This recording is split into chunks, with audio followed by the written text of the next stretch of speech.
Speaker sir, ముందుగా ఈ appropriation bill మీద ప్రసంగించే అవకాశం ఇచ్చినందుకు మీకు ధన్యవాదాలు అధ్యక్ష. మొదటిసారి అప్రోప్రియేషన్ మీద ప్రతిపక్షంలో మాట్లాడుతున్నాను కాబట్టి దయచేసి తమరు తగినంత సమయం ఇవ్వాలని మిమ్మల్ని మీకు విజ్ఞప్తి చేస్తా ఉన్నాను సార్.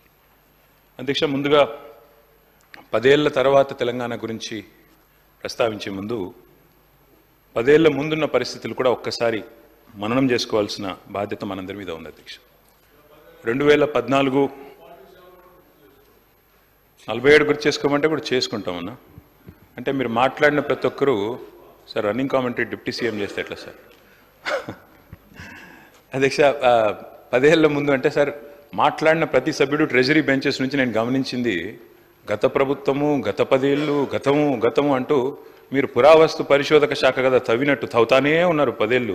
సో మాకు కూడా తప్పదు కదా సార్, ఎందుకంటే గౌరవనీయులు పెద్దలు బట్టి విక్రమార్క గారిని నేను అభినందిస్తున్నాను సార్. ఎందుకంటే వారు ఆర్థిక మంత్రిగా ఈరోజు బడ్జెట్ ప్రవేశపెట్టారు, చక్కటి బడ్జెట్ పెట్టామని వారు చెప్పారు, సంతోషం. అధ్యక్ష, వారు మరింత ఉన్నతిని సాధించాలని తప్పకుండా ఆ కూర్చున్న కుర్చీలోంచి అవసరమైతే భవిష్యత్తులో పక్క కుర్చీలోకి కూడా పోయే విధంగా వారికి దేవుడు ఆ శక్తిని, ఆ ఆశీర్వాదాన్ని కొడివ్వాలని మనసారా కోరుకుంటాం. మీరంటే ఆ గౌరవం ఉంది. మీరు ఇక్కడ కూడా చక్కగా అప్రోప్రియేషన్లో గతంలో కూడా మాట్లాడారు కాబట్టి వారికి అభినందనలు. అధ్యక్ష, ఇప్పుడు 10 ఏళ్ల ముందు పరిస్థితుల్లో నేను ఊరికే అనలేదు సార్, ఎవరి మీద విమర్శ చేయాలని కూడా చెప్పట్లేదు. ముఖ్యమంత్రి గారు కూడా మొన్న మాట్లాడినప్పుడు ఒక మాట అన్నారు. 10 ఏళ్ల నాడు తెలంగాణ రాష్ట్రం ఏర్పడ్డప్పుడు జూన్ 2014లో ఒక పరిస్థితి ఎట్లా ఉంది రాష్ట్రంలో అన్నాడు, ఒక అనిశ్చిత పరిస్థితి ఎట్లా ఉంది చెప్పడానికి నేను ప్రయత్నం చేస్తా ఉన్నాను. ఆ రోజుల్లో కిరణ్ కుమార్ రెడ్డి గారు ముఖ్యమంత్రి, ఆయన ఒక ప్రజెంటేషన్ ఇచ్చి మరీ ఒక కట్టెపట్టుకొని అసలు రాష్ట్రంలో కరెంటే ఉండదు, తెలంగాణలో మీరు దివాలా తీసిపోతారు, అసలు మొత్తం విద్యుత్ ఉత్పత్తి కేంద్రాలని అవతలున్నాయి, మీరు ఏం చేస్తారు ఇక్కడ అంటూ దివాలా మొత్తం చీకట్లతో నిండిపోతుంది అనే విధంగా వారు మాట్లాడారు. ఇంకా కొంతమంది పెద్దలైతే ఈ రాష్ట్రానికి పెట్టుబడులే రావు, ఉన్న పెట్టుబడులే పోతాయి, కొత్త పెట్టుబడులు ఎక్కడి నుంచి వస్తాయి తెలంగాణకి అనే కొంతమంది ఆ ధోరణిలో మాట్లాడినారు. తర్వాత శాంతి భద్రతల విషయంలో కూడా చాలామంది మాట్లాడారు. ఆంధ్ర తెలంగాణ గొడవలు అవుతాయని, హిందూ ముస్లిం గొడవలు అవుతాయని, తిరిగి నక్సలైట్ల రాజ్యం వస్తుందని, రకరకాలుగా అసలు ఈ రాష్ట్రంలో ఉండే మనందరికీ, ఇక్కడ ఉండే నాయకత్వానికి సత్తా ఉందా ఈ మాట కూడా మాట్లాడినారు సార్. తెలంగాణ వాళ్ళకి పరిపాలనా సామర్థ్యం ఉందా అని కూడా మాట్లాడిన రోజులు ఆ రోజు వెంకటరెడ్డి గారు, తర్వాత ఇంకా మిగతా మిత్రులు చాలామంది అందరం కూడా ఉద్యమంలో ఉన్నాం. ఈ మాటలన్నీ మనం కూడా విన్నాం. కానీ ఈరోజు గర్వంగా చెప్పొచ్చు అధ్యక్ష, ఎందుకంటే ఇది మేము చెప్తున్న మాట కాదు, ఈ మీరు సభకు ఇచ్చిన సోషియో ఎకనామిక్ అవుట్లుక్ ఏదైతే ఉందో అందులోనే చాలా చక్కగా కొన్ని విషయాలు చెప్పారు. బట్టి విక్రమార్క గారు గతంలో ఇక్కడ నేను కూర్చున్న స్థానంలో ఇటువైపు కూర్చున్నప్పుడు వారు కూడా చక్కటి ప్రసంగం చేశారు అధ్యక్ష. 15 మార్చి 2022 నాడు బట్టి విక్రమార్క గారు మాట్లాడిన మాటలు, ప్రతి సంవత్సరం సంపద బాగా సృష్టిస్తున్న రాష్ట్రం, సంపద బాగా పెరుగుతున్న రాష్ట్రం కూడా మనది. కరోనా ఈ దేశాన్ని అతలాకుతలం చేసినప్పటికీ కూడా రాష్ట్ర ఉత్పత్తిలో ఎక్కడా తగ్గుబాటికి కారణం కాకుండా ఈ రాష్ట్ర ప్రజానీకం, రైతాంగం, శ్రామికులు ఈ మహమ్మారి దాడిని కూడా తట్టుకొని పెద్ద ఎత్తున ఈ రాష్ట్ర ఉత్పత్తులను, సంపదను పెంచడం జరిగింది. ఇది బట్టి విక్రమార్క గారు ఆనాడు ఇక్కడ కూర్చున్నప్పుడు మాట్లాడిన మాట. కానీ ఏమవుతుందో అధ్యక్ష, అక్కడ కూర్చోగానే స్వరం మారిపోతుంది, అక్కడ కూర్చోగానే మరి మాట కూడా మారింది అధ్యక్ష. అయినప్పటికీ వారు ఏం చెప్పినా వారు ఇచ్చిన బుక్కే అధ్యక్ష ఇది, తెలంగాణ సోషియో ఎకనామిక్ అవుట్లుక్. ఇందులో చాలా చక్కగా అన్ని విషయాలు వివరంగా చెప్పారు అధ్యక్ష. గౌరవ కొత్త సభ్యులందరూ కూడా దయచేసి దీన్ని చూడాలని చెప్పి కూడా నేను వారికి విజ్ఞప్తి చేస్తా ఉన్నాను. ఎందుకంటే ఇందులో బడ్జెట్ స్పీచ్లో ఏం చెప్పినా ఇందులో వాస్తవాలు బయటపడ్డాయి. Despite economic hurdles, page number 3 sir, the states strategic sectors continue to contribute to it's economic dynamism. This resilience is bolstered by proactive government policies that attract investments, stimulate employment and foster innovation. ఇది మరి తెలంగాణ రాష్ట్రం యొక్క అభివృద్ధి గురించి మీ ప్రభుత్వమే ఈ socio economic అవుట్లుక్లో చెప్పిన మాట. దాంతోపాటు అధ్యక్ష చాలా చక్కగా చెప్పారు. పేజ్ నెంబర్ 15లో Telangana's gross state domestic product at current prices is 14.64 lakh crore. అంటే 4 లక్షల కోట్ల నుంచి 2014లో మన రాష్ట్ర సంపద 14,64,000 కోట్లకు ఎదిగిందని చెప్పి వారు ఇచ్చిన సోషియో ఎకనామిక్ అవుట్లుక్లోనే చెప్పారు. అదేవిధంగా ఇంకొక మాట చెప్పారు అధ్యక్ష, in 23-24 the per capita income at current prices in Telangana is 3.47 lakhs which is 1.64 lakh higher than the national per capita income in 2023-24, which makes it the largest state with the highest per capita income in the entire country. ఇది కూడా వారే చెప్పారు. దాంతో పాటు ఇంకొక మాట కూడా చెప్పారు అధ్యక్ష, అది కూడా చెప్తాను. ఇంకొక మాట కూడా చెప్పారు. Over the years Telangana's contribution to India's GDP has shown a steady increase.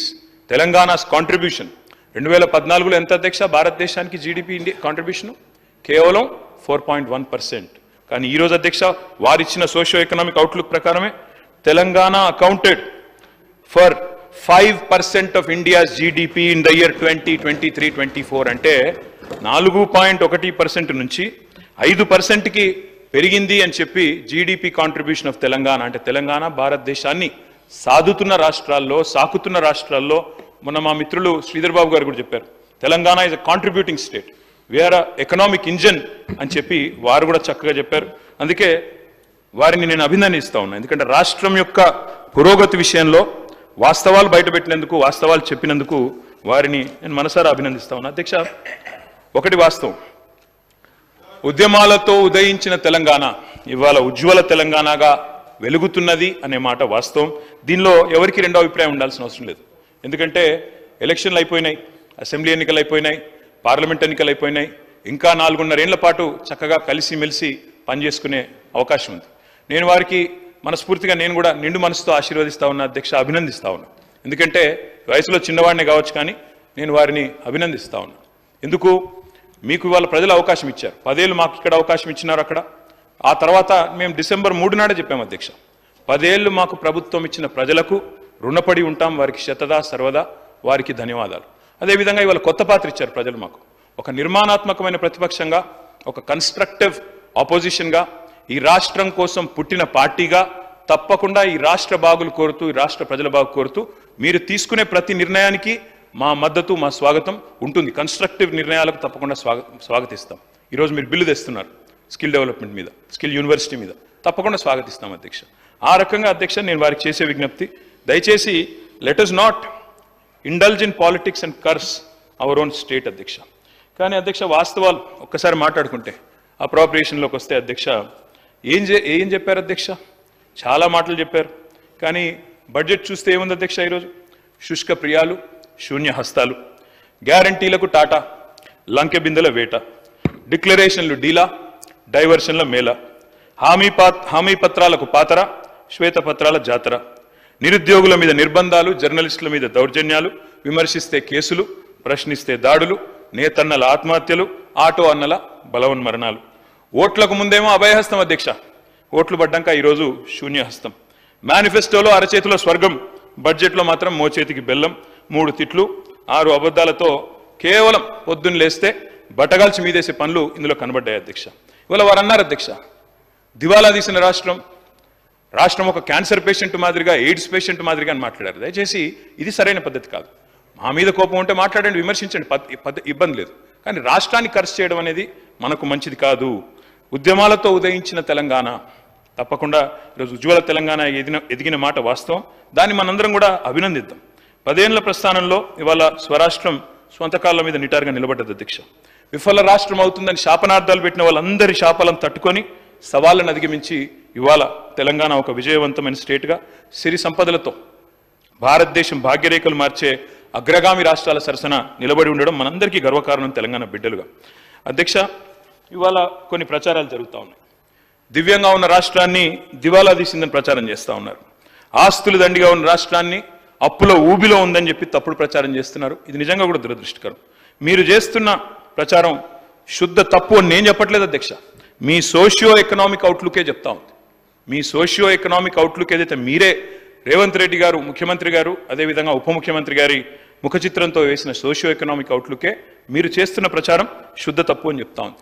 మీరు మాటలతో మసిబూసి మారేడికాయ చేసే ప్రయత్నం చేస్తూ ఉన్నారు. కానీ అంకెలు అబద్ధాలు ఆడవు అధ్యక్ష. ఆర్బీఐ గణాంకాలు, ఇది నా సొంత కవిత్వం కాదు, ప్రభుత్వం యొక్క లెక్కలు కాదు, RBI controller and auditor general యొక్క గణాంకాలు, అవి నిజాలను కూడా నిగ్గు తెలుస్తూ ఉన్నాయి. అధ్యక్ష, నేను ఈరోజు మీ ముందు ప్రజెంట్ చేస్తాను అధ్యక్ష. సోషియో ఎకనామిక్ అవుట్లుక్లోనే పక్క పేజీల్లోనే పరస్పర విరుద్ధమైన మరి ఇవాళ వాస్తవ పరిస్థితులు వాటిని బయట పెడతా ఉన్నాయి. గందరగోళం సృష్టించే ప్రయత్నం మీరు చేశారు. కానీ సత్యాల మీద ముసుగులేయడం అంత సులభం కాదు అధ్యక్ష. అధ్యక్ష, ఇక్కడ నేను మీకు 2-3 విషయాలు చెప్పాలి అధ్యక్ష. ఈరోజు డెవలప్మెంట్ ఎక్స్పెండిచర్ పరంగా తీసుకుంటే అధ్యక్ష, భారతదేశంలోనే మీరిచ్చిన సోషియో ఎకనామిక్ అవుట్లుక్లోనే ఉంది, ఇది స్పష్టంగా ఉంది. Telangana is the top state in the country with 74%. ఇది నాది కాదు అధ్యక్ష, డెవలప్మెంట్ ఎక్స్పెండిచర్లో అగ్రభాగాన ఉన్నామన్న మాట మీరు సోషియో ఎకనామిక్ అవుట్లుక్లో మీరే చెప్పారు. ఆర్బీఐ లెక్కలను మీరే ఇందులో కోట్ చేశారు అధ్యక్ష. తర్వాత మీరు ఇంకొక మాట చెప్పారు అధ్యక్ష, ఏమంటారు, జీతాలకు పైసలు లేవు, అప్పులు తీర్చడానికి అప్పులు చేస్తున్నాము, వడ్డీల భారం కూడా ఎక్కువైంది అని చెప్పి మీరు చెప్పారు. కానీ వాస్తవం ఏంది అధ్యక్ష? వాస్తవం ఏంది అంటే అధ్యక్ష, there is something called as committed expenditure. Committed expenditure అంటే ఏంది అధ్యక్ష అంటే, ఆర్థిక మంత్రి గారికి మొత్తం తెలుసు అధ్యక్ష, తెలిసి కూడా వారు సభను తప్పుదోవ పట్టించే ప్రయత్నం చేశారు.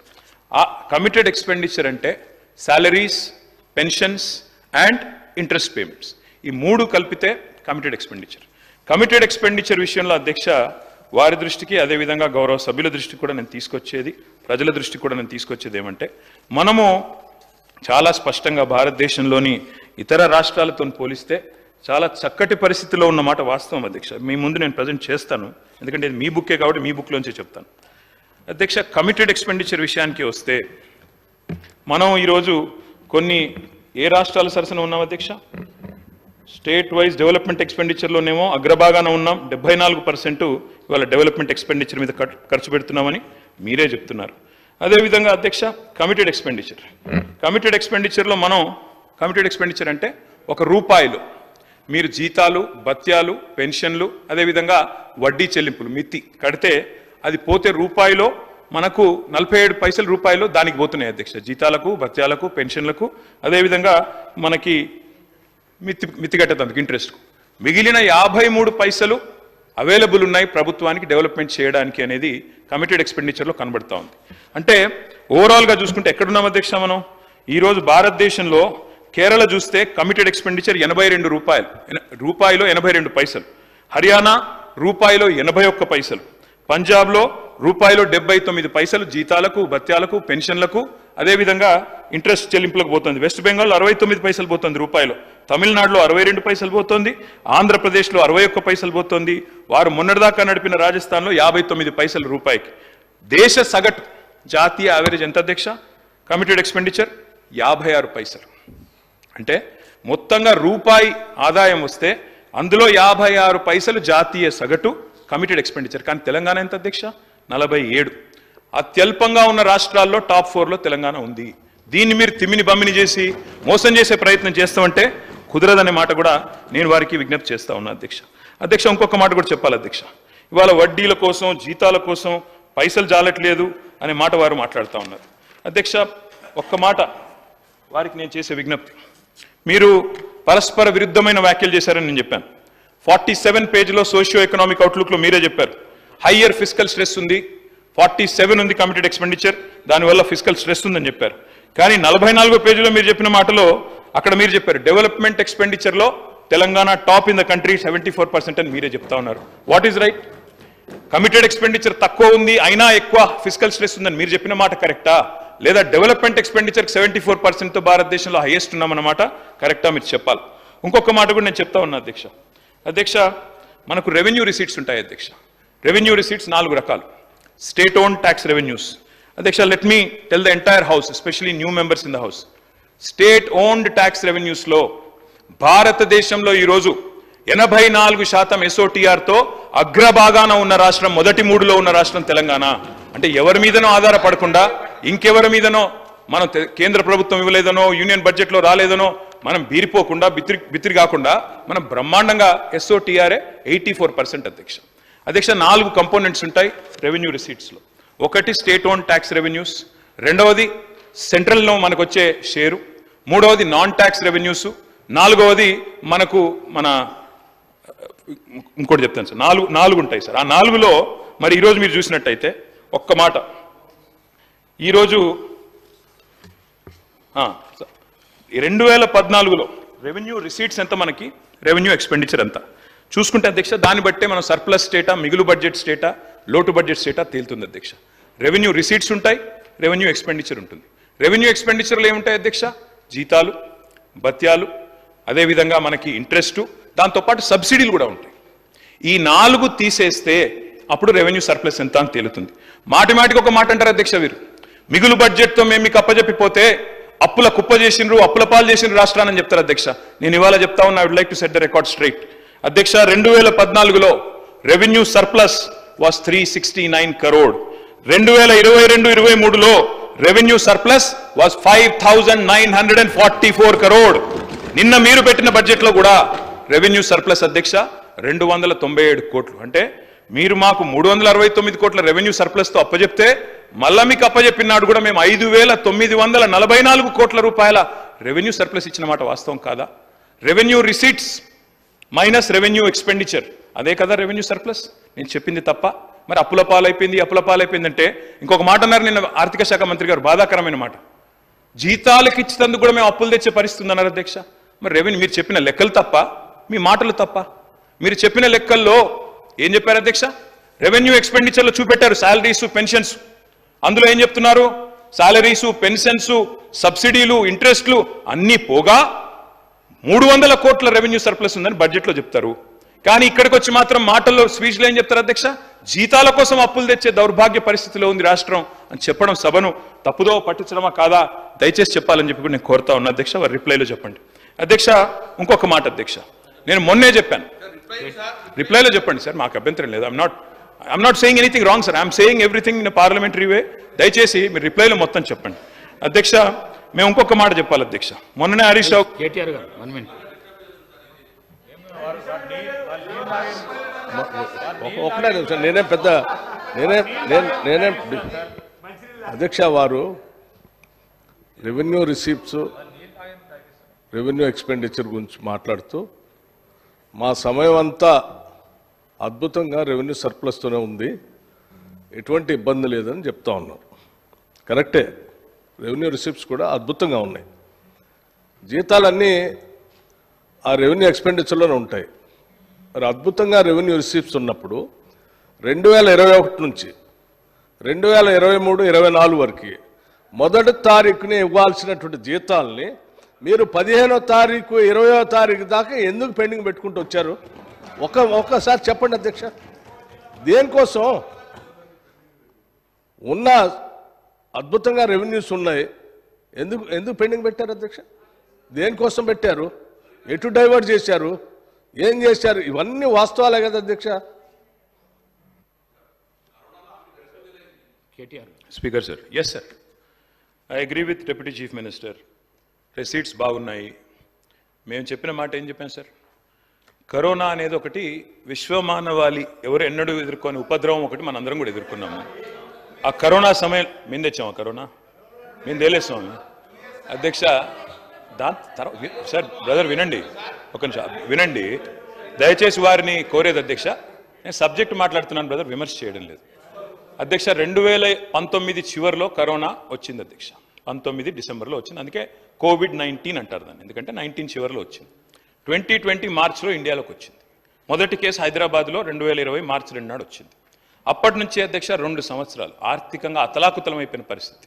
అందుకే అధ్యక్ష మీరు చూస్తే లెక్కల్లో అప్పటిదాకా జీతాలు చక్కగానే వచ్చినాయి కదా అధ్యక్ష. ఆ తర్వాతనే కదా కొంత ఏమనుకున్నాం, ఎక్కడ డైవర్ట్ చేశారో అన్నారు డిప్యూటీ సీఎం. ఎస్, ఎక్కడ డైవర్ట్ చేశాం అధ్యక్ష? మేమేమనుకున్నాం? కరోనా అయినా, ఆర్థిక సంక్షోభమైనా ఆసరా పెన్షన్లు ఆగొద్దు, కళ్యాణ లక్ష్మి ఆగొద్దు, రైతు బంధు ఆగొద్దు, పేదవాళ్లకు ఎస్సీ ఎస్టీ డెవలప్మెంట్కి ఇచ్చే డబ్బులు ఆగొద్దని వాటికి డైవర్ట్ చేశాం. ఉద్యోగులకు 4-5 రోజులు ఆలస్యంగా ఇచ్చి ఉండొచ్చు, మేము ఒప్పుకుంటాం, ఇచ్చి ఉండవచ్చు. కానీ మీరు కూడా దయచేసి గమనించుకోండి, సరి చేసుకోండి. ఈ రోజు కూడా బట్టి విక్రమార్క గారు నేను కోరుతా ఉన్నా, మీరు కూడా మిమ్మల్ని మీ డిపార్ట్మెంట్ తప్పుదోవ పట్టిస్తోంది. చాలా మంది చిరుద్యోగులకు నిన్న హరీష్ గారు చెప్పారు, సిర్పూర్ కాగజ్ నగర్ ఎమ్మెల్యే గారు ఏం చెప్పారు అధ్యక్ష? కాంట్రాక్ట్ మెడికల్ ఆఫీసర్లు 10 నెలలుగా జీతం లేకుండా ఉన్నారు. దయచేసి మీరు కూడా రివ్యూ చేసుకోండి, విమర్శ కోసం విమర్శ కాదు. దయచేసి వారిని ఈ విషయంలో ఆలోచించాలని చెప్పి నేను కోరుతా ఉన్నా. మొన్న మా శాసనసభ్యులు పెద్దలు హరీష్ రావు గారు చెప్పారు అధ్యక్ష, అప్పు అప్పు అప్పు అంటూ ఊదరగొట్టాడు. నేను మళ్ళా చెప్తా ఉన్నా అధ్యక్ష, అప్పులు రెవెన్యూ రెసీట్స్కు లోబడే ఉన్నాయి. రెవెన్యూ సర్ప్లస్ ఉన్నాము అంటే అప్పులు చేసే పరిస్థితి ఇవాళ జీతాల కోసమో రెవెన్యూ ఎక్స్పెండిచర్ కోసమో చేసే పరిస్థితి లేదు. SOTRలో అంటే సొంత వనరుల వీల్లో తెలంగాణ టాప్లో ఉంది. దయచేసి ఆ ప్రచారం మానుకోండి. రెండవది, నికర అప్పు వారు పదే పదే చెప్తారు అధ్యక్ష 6,71,000 కోట్ల అప్పు అని వారు చెప్తారు. ముఖ్యమంత్రి గారు అయితే నెలకు 7,000 మిత్తి కడుతున్నాను ముఖ్యమంత్రి గారు చెప్తారు. ఈ రకంగా దుష్ప్రచారం చేయడం, నేను అంకెలు చెప్తే మళ్ళీ ఇబ్బంది పడతారు మీరు. నా మాటినండి, మీ సోషియో ఎకనామిక్ అవుట్లుక్లోనే భిన్నంగా ఉంది. దయచేసి చూసుకోండి. ఎందుకంటే ఏం ప్రచురిస్తున్నారో ఏం చేస్తున్నారో చూసుకొని మాట్లాడండి. బయట పొలిటికల్గా మాట్లాడితే నడుస్తుంది, హౌస్లో నడవదు అధ్యక్ష. ఇంకొక మాట వారికి చెప్పాలి అధ్యక్ష, నేను అప్పుల విషయంలో వారు 6,71,000 కోట్లు అంటే మొన్ననే హరీష్ రావు గారు చాలా వివరంగా చెప్పారు. ఏవైతే ప్రభుత్వం కట్టే అవసరం లేని అప్పులు ఉన్నాయో, ఏవైతే గ్యారంటీలు మాత్రమే ఇచ్చి వాటికి కట్టే అవసరం లేని ఉన్నాయో అవన్నీ కూడా కూడేసి కేవలం బదనాం చేయాలన్న ఎజెండాతో వారు ఒక ప్రయత్నం చేశారు. I leave it to the wisdom of the honourable deputy chief minister. సరే, ఎన్నికలు అయిపోయినాయి సార్, ఎన్నికలు అయిపోయినాక కూడా ఇంకా ప్రతిపక్షం మోడ్లో ఉండాల్సిన అవసరం లేదు, ఇంకా ఎన్నికల మోడ్లో ఉండాల్సిన అవసరం లేదు, అయిపోయింది. ఇప్పుడు గవర్నమెంట్ మీకు ఇచ్చారు, 5 ఏళ్ళు చక్కగా నడపండి. మీరు మీ రాష్ట్రాన్ని, మన రాష్ట్రాన్ని మీరే బదనాం చేస్తే వచ్చేదేమీ లేదు. రాష్ట్రం దివాలా తీసిందంటే ఒక హవాలా వ్యాపారాన్ని వస్తాడా అధ్యక్ష ఇక్కడ పెట్టుబడి పెట్టేందుకు? దయచేసి రాష్ట్రాన్ని ఖర్చు చేయడం ఆపండి అని చెప్పి నేను వారికి విజ్ఞప్తి చేస్తా ఉన్నాను అధ్యక్ష. ఇంకొక మాట చెప్పాలి అధ్యక్ష, నికర అప్పు హవాలా వ్యాపారులు కోటిలో ఉన్నారు. మీ వాళ్ళని అడగండి, బాగా చెప్తారు. తెలిసిన వాళ్ళు బాగున్నారు, మీ దానిలో వాళ్ళని అడగండి, చెప్తారు అధ్యక్ష. మేము చేసిన నికర అప్పు మొన్న హరీష్ రావు గారు చెప్పారు 3,85,340 కోట్లు మాత్రమే. దయచేసి సభని, ప్రజలని తప్పుదోవ పట్టించే ప్రయత్నం చేయకండి. ఇంకొక మాట కూడా నేను గౌరవనీయులైన ఆర్థిక మంత్రి గారికి విజ్ఞప్తి చేస్తా ఉన్నాను అధ్యక్ష. ఎన్నడైనా కూడా మన కుటుంబ ఆస్తి అయినా, వ్యక్తిగత ఆస్తి అయినా, లేదా రాష్ట్రం యొక్క సంపద అయినా, అప్పులైనా రెండింటిని కలిపి చూస్తారు అధ్యక్ష. ఇప్పుడు మా స్పీకర్ గడ్డం ప్రసాద్ గారు అంటే మా అందరికీ అభిమానం. స్పీకర్ గారు మన అఫిడవిట్లో ఎన్నికల్లో పోటీ చేసినాడు, మీరు అఫిడవిట్ ఇచ్చారు ఎలక్షన్ కమిషన్కి. ఏం చెప్పినాం అధ్యక్ష? అందులో ఆస్తులు చెప్పాం, అప్పులు చెప్పాం, నెట్వర్త్ ఎంత అనేది చెప్తారు అధ్యక్ష. మరి ఎంతసేపు అప్పు అప్పు అప్పు అని అరిచేటోళ్ళు మరి తప్పకుండా అప్పులతో పాటు గత ప్రభుత్వం ఇచ్చిన ఆస్తులు కూడా చెప్పాలి కదా అధ్యక్ష. ఎట్లా చూస్తారంటే అధ్యక్ష, ప్రపంచవ్యాప్తంగా అప్పు ఇవ్వాలి అంటేనే, అప్పు ఎవరని ఇవ్వాలంటేనే సంపద చూస్తేనే ఇస్తారు అధ్యక్ష. పరపతి లేకపోతే, పతార లేకపోతే, పలుకుబడి లేకపోతే, నువ్వు కట్టే సత్తా ఉందా లేకపోతే ఎవరిస్తారు అధ్యక్ష అప్పు? అందుకే ఎప్పుడైనా కూడా ప్రపంచవ్యాప్తంగా వాడే కొలమానం ఏంది అంటే debt is to GSDP ratio. అప్పు నీ జీడిపి అంటే మొత్తం నీ సంపద యొక్క పరిమాణం. ఈ నిష్పత్తి చూడాలి అధ్యక్ష. ఈ నిష్పత్తిలో ఎక్కడ ఉన్నాం అధ్యక్ష ఈరోజు మనం భారతదేశంలో? అధ్యక్ష, డెట్ GSDP రేషియో తీసుకుంటే, టోటల్ అవుట్ స్టాండింగ్ మనం లయబిలిటీస్ తీసుకుంటే తెలంగాణ 27.9% అధ్యక్ష. మనకంటే ఇవాళ ఎన్ని రాష్ట్రాలు మనకంటే ఇబ్బందికరమైన పరిస్థితులు ఉన్నాయి అధ్యక్ష? వారు చెప్పే ప్రకారం అయితే దాదాపు 14-15 రాష్ట్రాలు, పెద్ద పెద్ద రాష్ట్రాలు, అందులో కాంగ్రెస్ పాలిత రాష్ట్రాలు ఉన్నాయి, ఇతరులు కూడా ఉన్నారు. వారిని ఇంకొక మాట కూడా నేను విజ్ఞప్తి చేస్తా ఉన్నా. ఇప్పుడే నేను రెవెన్యూ రిసీట్స్ గురించి కూడా చెప్పిన. రెవెన్యూ రిసీట్స్ ఇస్తూ మనం GSDP తీసుకున్న మంచి షేప్లో ఉన్నాము. దయచేసి రాష్ట్రాన్ని బదనాం చేయవద్దని చెప్పి వారికి నా విజ్ఞప్తి అధ్యక్ష. ఇంకొక మాట కూడా చెప్పాలి. 2014-15లో అధ్యక్ష ఆనాటి GSDPలో మన అప్పుల శాతం 14.4. ఈరోజు అధ్యక్ష 2023-24లో మన డెట్ GDP రేషియో 27.8. ఆ రోజు 14.4, ఈరోజు 27.8. వారేమో అప్పులు పెరిగిపోయినాయి అంటున్నారు. మరి ఈ రేషియో ఏం చెప్తుంది అధ్యక్ష? సంపద కూడా పెరిగింది. 4 లక్షల కోట్ల నుంచి 14,60,000 కోట్లకు రాష్ట్ర సంపద కూడా పెరిగిందన్న మాట ఎందుకు విస్మరిస్తున్నారన్న మాట వారిని నేను అడుగుతా ఉన్నా అధ్యక్ష. ఇంకొక మాట చెప్పాలి. డెట్ GDP అంటే అధ్యక్ష ఇవాళ మనది 27.8%. భారతదేశం యొక్క డెట్ GDP రేషియో, కేంద్ర ప్రభుత్వం యొక్క డెట్ GDP రేషియో 59%. అదేవిధంగా అధ్యక్ష ప్రపంచంలోనే అత్యంత ధనిక దేశం ఏది అధ్యక్ష? అమెరికా. ఆ తర్వాత మనం చెప్పుకుంటాం సింగపూర్ గురించి, జపాన్ గురించి చెప్పుకుంటాం. అమెరికా యొక్క డెట్ GDP రేషియో అధ్యక్ష 129%. మనది 27, భారతదేశానికి 59, అమెరికాది 129, సింగపూర్ 168%, జపాన్ 264%. అంటే ఒక గ్రోయింగ్ ఎకానమీ, ఒక ఆస్పిరేషనల్ ఎకానమీ అప్పు తీసుకుంటే తప్పు కాదు అధ్యక్ష. నేను ఇంకొక మాట కూడా తమరికి విజ్ఞప్తి చేస్తాను అధ్యక్ష. మన జనరేషన్లో, మన తండ్రుల నాటి కాలంలో ఏంది అధ్యక్ష అప్పు గురించి థింకింగ్? భారతదేశంలో సగటు జీవిది అప్పు చేస్తే తప్పు. మనకు చిన్నప్పటి నుంచి సామెత చెప్తారు, అప్పు చేసి పప్పు కూడా తినద్దు అని చెప్తారు అధ్యక్ష. చిన్నప్పుడు ఏముండే అధ్యక్ష? మనం చిన్నగా ఉన్నప్పుడు మన తండ్రుల కాలంలో ఏనాడైనా ఎవరైనా ఒకటే కళ ఉంటుండే. ఉద్యోగం చేస్తే నేను రిటైర్ అయ్యే నాటికి ఒక ఇల్లు కొనుక్కోవాలి, రిటైర్ అయ్యే నాటికి ఎన్ని కిరాయిన్లలో ఉన్నా రిటైర్ అయ్యేటప్పుడు మాత్రం సొంత ఇంట్లో బతకాలి, చచ్చిపోతే కూడా సొంత ఇంట్లోనే చచ్చిపోవాలి అని ఒక కోరిక చెప్తారు అధ్యక్ష. కారు కూడా కొనుక్కుంటే తిరగలేని పరిస్థితి, అప్పటిదాకా స్కూటర్ మీద తిరిగినా రిటైర్ అయినాక కార్లో తిరగాలి అనుకుంటారు అధ్యక్ష. కానీ ఇలా పరిస్థితి ఎట్లా మారింది అధ్యక్ష? మన తండ్రుల కాలంలోనేమో, మన ముందున్న జనరేషన్లోనేమో రిటైర్మెంట్ నాటికి ఇల్లు కొనుక్కునేటోళ్ళు. మరి ఈ రోజు ఏం జరుగుతుంది అధ్యక్ష?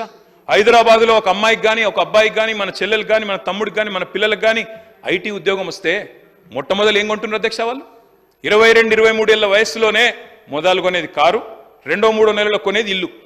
మరి అప్పుడేమో రిటైర్మెంట్ అప్పుడు కొనుక్కున్నాం, ఇప్పుడేమో జాబ్ ఎక్కంగానే కొంటున్నాం. అంటే ఏం మారింది అధ్యక్ష?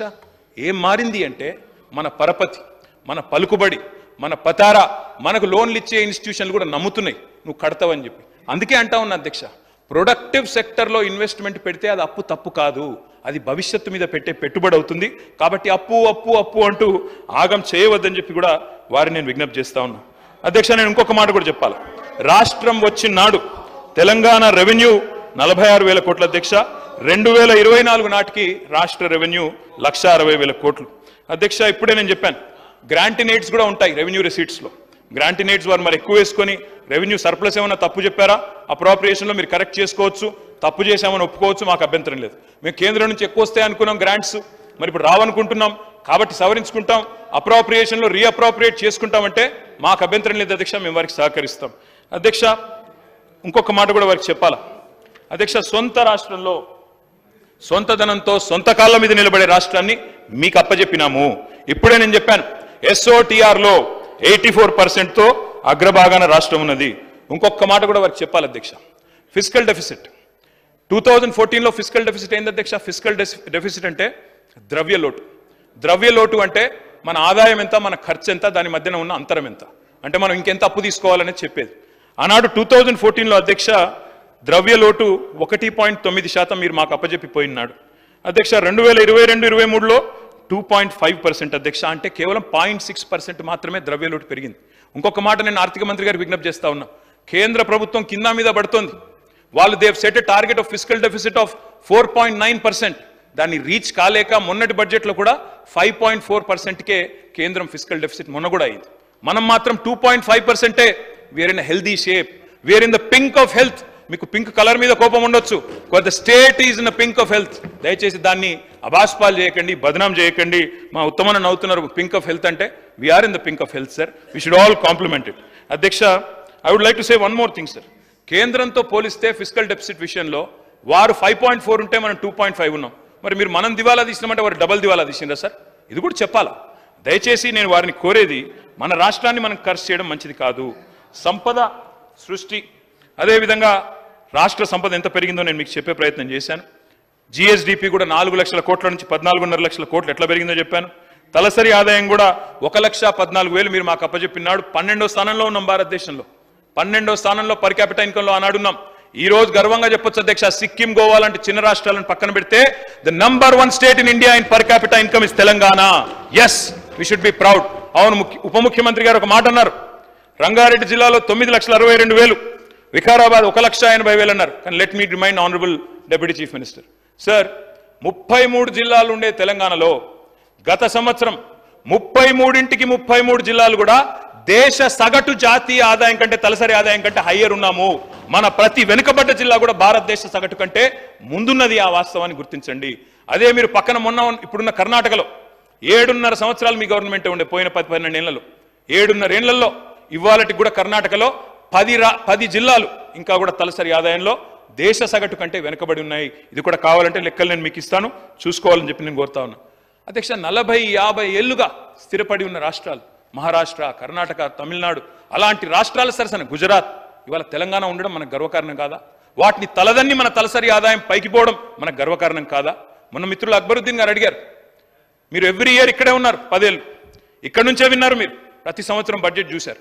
GSDP ఎట్లా పెరిగిందో చెప్పాం, పర్ క్యాపిటల్ ఎట్లా పెరిగిందో చెప్పాం, రెవెన్యూ రిసీట్స్ ఎట్లా పెరిగిందో చెప్పాం, అన్ని మీరు విన్నారు. శ్రీధర్ బాబు గారు, మీరు అన్ని విన్న తర్వాత ఇవాళ ఇట్లా అయింది అట్లా అయింది అని మాట్లాడితే ఇది కరెక్ట్ కాదు అధ్యక్ష. సిరిగల తెలంగాణను, లక్ష్మీ కలగల తెలంగాణను దివాలా తీసిందని చెప్పడం ఎంతవరకు సమంజసమో గౌరవ ఆర్థిక మంత్రి గారే చెప్పాలి అధ్యక్ష. నో పావర్టీ ఇండెక్స్ నీతి ఆయోగ్, అందులో ద్వితీయ స్థానం మనది. We are in second place on reduction of poverty. Is this not right? Let the honourable deputy chief minister respond. అధ్యక్ష, ఇంకొక మాట కూడా నేను చెప్తాను అధ్యక్ష. మనము దివాలా తీసినప్పుడు మనమే ఉన్నాం అధ్యక్ష, మన కుటుంబాన్ని మనమే తిడుతున్నాం, మన వ్యాపారాన్ని మనమే నిందిస్తే మా వ్యాపారం దివాలా తీసింది, మాకు అప్పులు ఉన్నాయి, మేము నాశనం అయిపోయినాం, మాకు లోపల ఎయిడ్స్ ఉంది, క్యాన్సర్ ఉంది అని చెప్తే వస్తారా అధ్యక్ష కొత్తగా ఎవరైనా మన రాష్ట్రానికి పెట్టుబడులు పెట్టేవాళ్ళు కానీ అప్పిచ్చేవాళ్ళు కానీ? అందుకే అధ్యక్ష ఈ రకంగా మాట్లాడడం, ఉన్న వాటిని ఇవాళ మసిబూసి మారేడి కాయ చేసే ప్రయత్నం చేయడం మంచిది కాదు అధ్యక్ష. ఇంకొక మాట కూడా వారికి నేను చెప్తాను అధ్యక్ష, absorption capacity of state is also important. మేము గతంలో ప్రభుత్వంలో ఉన్నప్పుడు yes we have taken loans but we have put it we have invested in productive sectors. మంచినీళ్ళు ఇచ్చాం అధ్యక్ష, సాగునీరు ఇచ్చాం అధ్యక్ష, అదేవిధంగా ఎడ్యుకేషన్ బాగా చేసే ప్రయత్నం చేసినాం, హెల్త్ కేర్ బాగా చేసే ప్రయత్నం చేసినాం, అప్పులు తెచ్చి పప్పు కూడా తినలేదు, ఆస్తులు సృష్టించాం, సంపద సృష్టించాం, రాష్ట్రాన్ని దళసరి ఆదాయంలో భారతదేశంలో అగ్రభాగం నిలబెట్టాం. పరపతి ఉన్నప్పుడు పరిమితి మీరకుండా, దాని గురించి కూడా చెప్తా, పరిమితి మీరకుండా చట్టాలను ఉల్లంఘించకుండా రుణాలు తీసుకోవాల్సిందే. ఎఫ్ఆర్బిఎం విషయంలో కూడా నేను ప్రభుత్వాన్ని రిక్వెస్ట్ చేస్తా ఉన్నా, మీరు బేసిజానికి పోకండి, కేంద్రంతో తప్పకుండా మాట్లాడండి, ఇంకా అవసరమైతే ఎఫ్ఆర్బిఎం కొంత అడిషనల్గా ఇవ్వమని అడగండి, తప్పేం లేదు.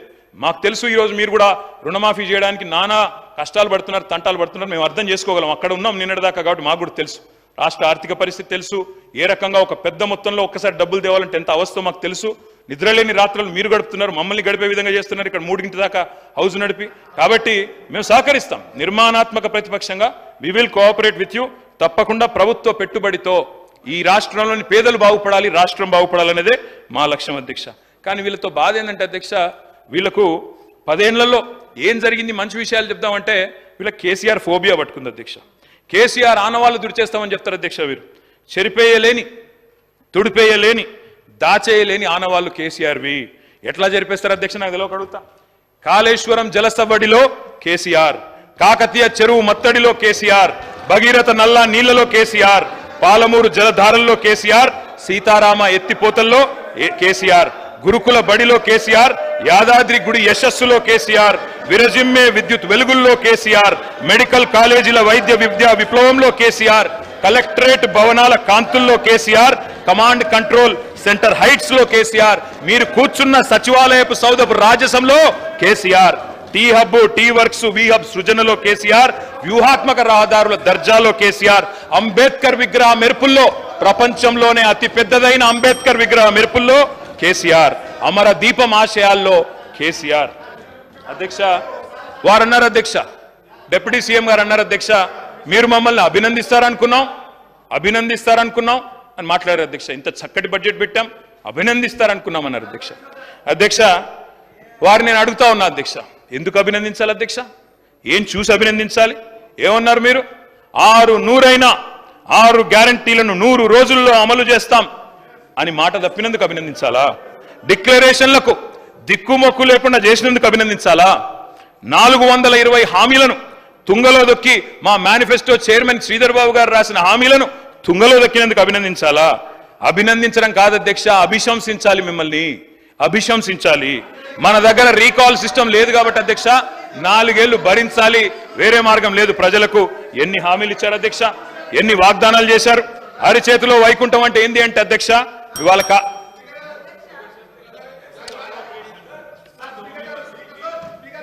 సార్ కేటీఆర్ గారు 1 మినిట్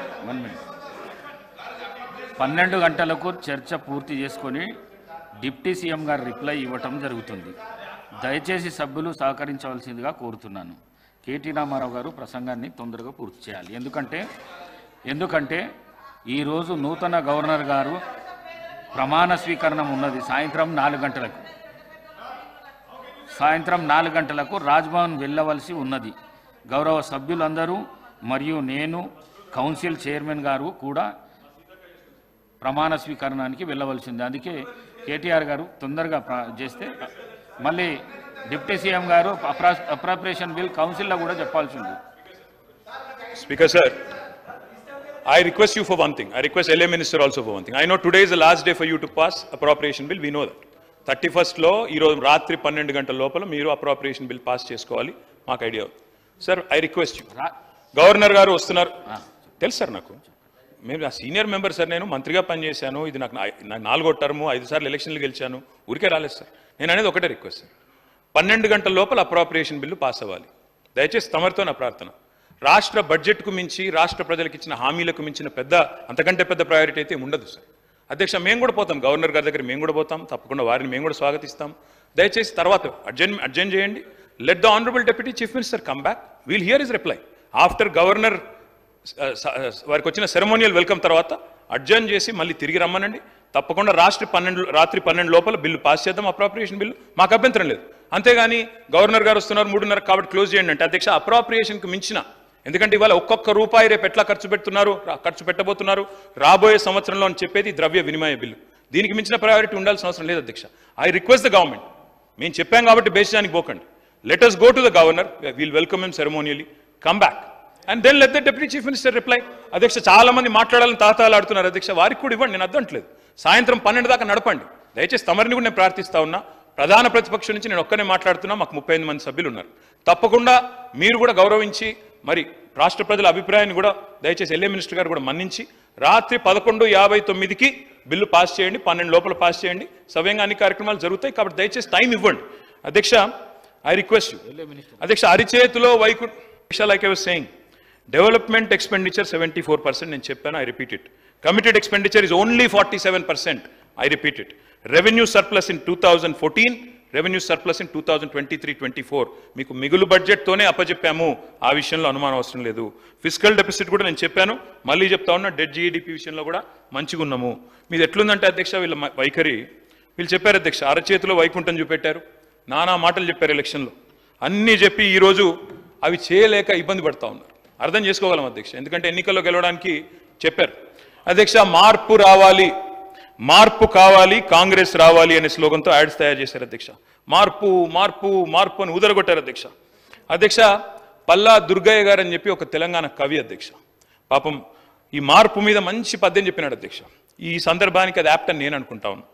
మార్పు మార్పు అనుచు, మార్పు మార్పు అనుచు పలుమార్లు మార్చి మార్చి ఏ మార్చి పిలిచిన మాత్రాన మార్పు వచ్చునా తత్వమందు. గోమారును పేరు మార్చి సుకుమారి అని ముద్దుగా కోరిక మేర పిలిచిన గోవుల నెత్తురు పీల్చకుండునా. ఇది పల్లా దుర్గయ్య గారు చెప్పిన మాట అధ్యక్ష. అంటే ఏమంటాడు అధ్యక్ష అంటే, ఒక సింహం పులి పేరు మార్చి సుకుమారి అని పెడితే గోవుల నెత్తురు పీల్చకుండునా అని చెప్పి మన పల్లా దుర్గయ్య గారు అని ఒక పెద్ద ఆయన కవి.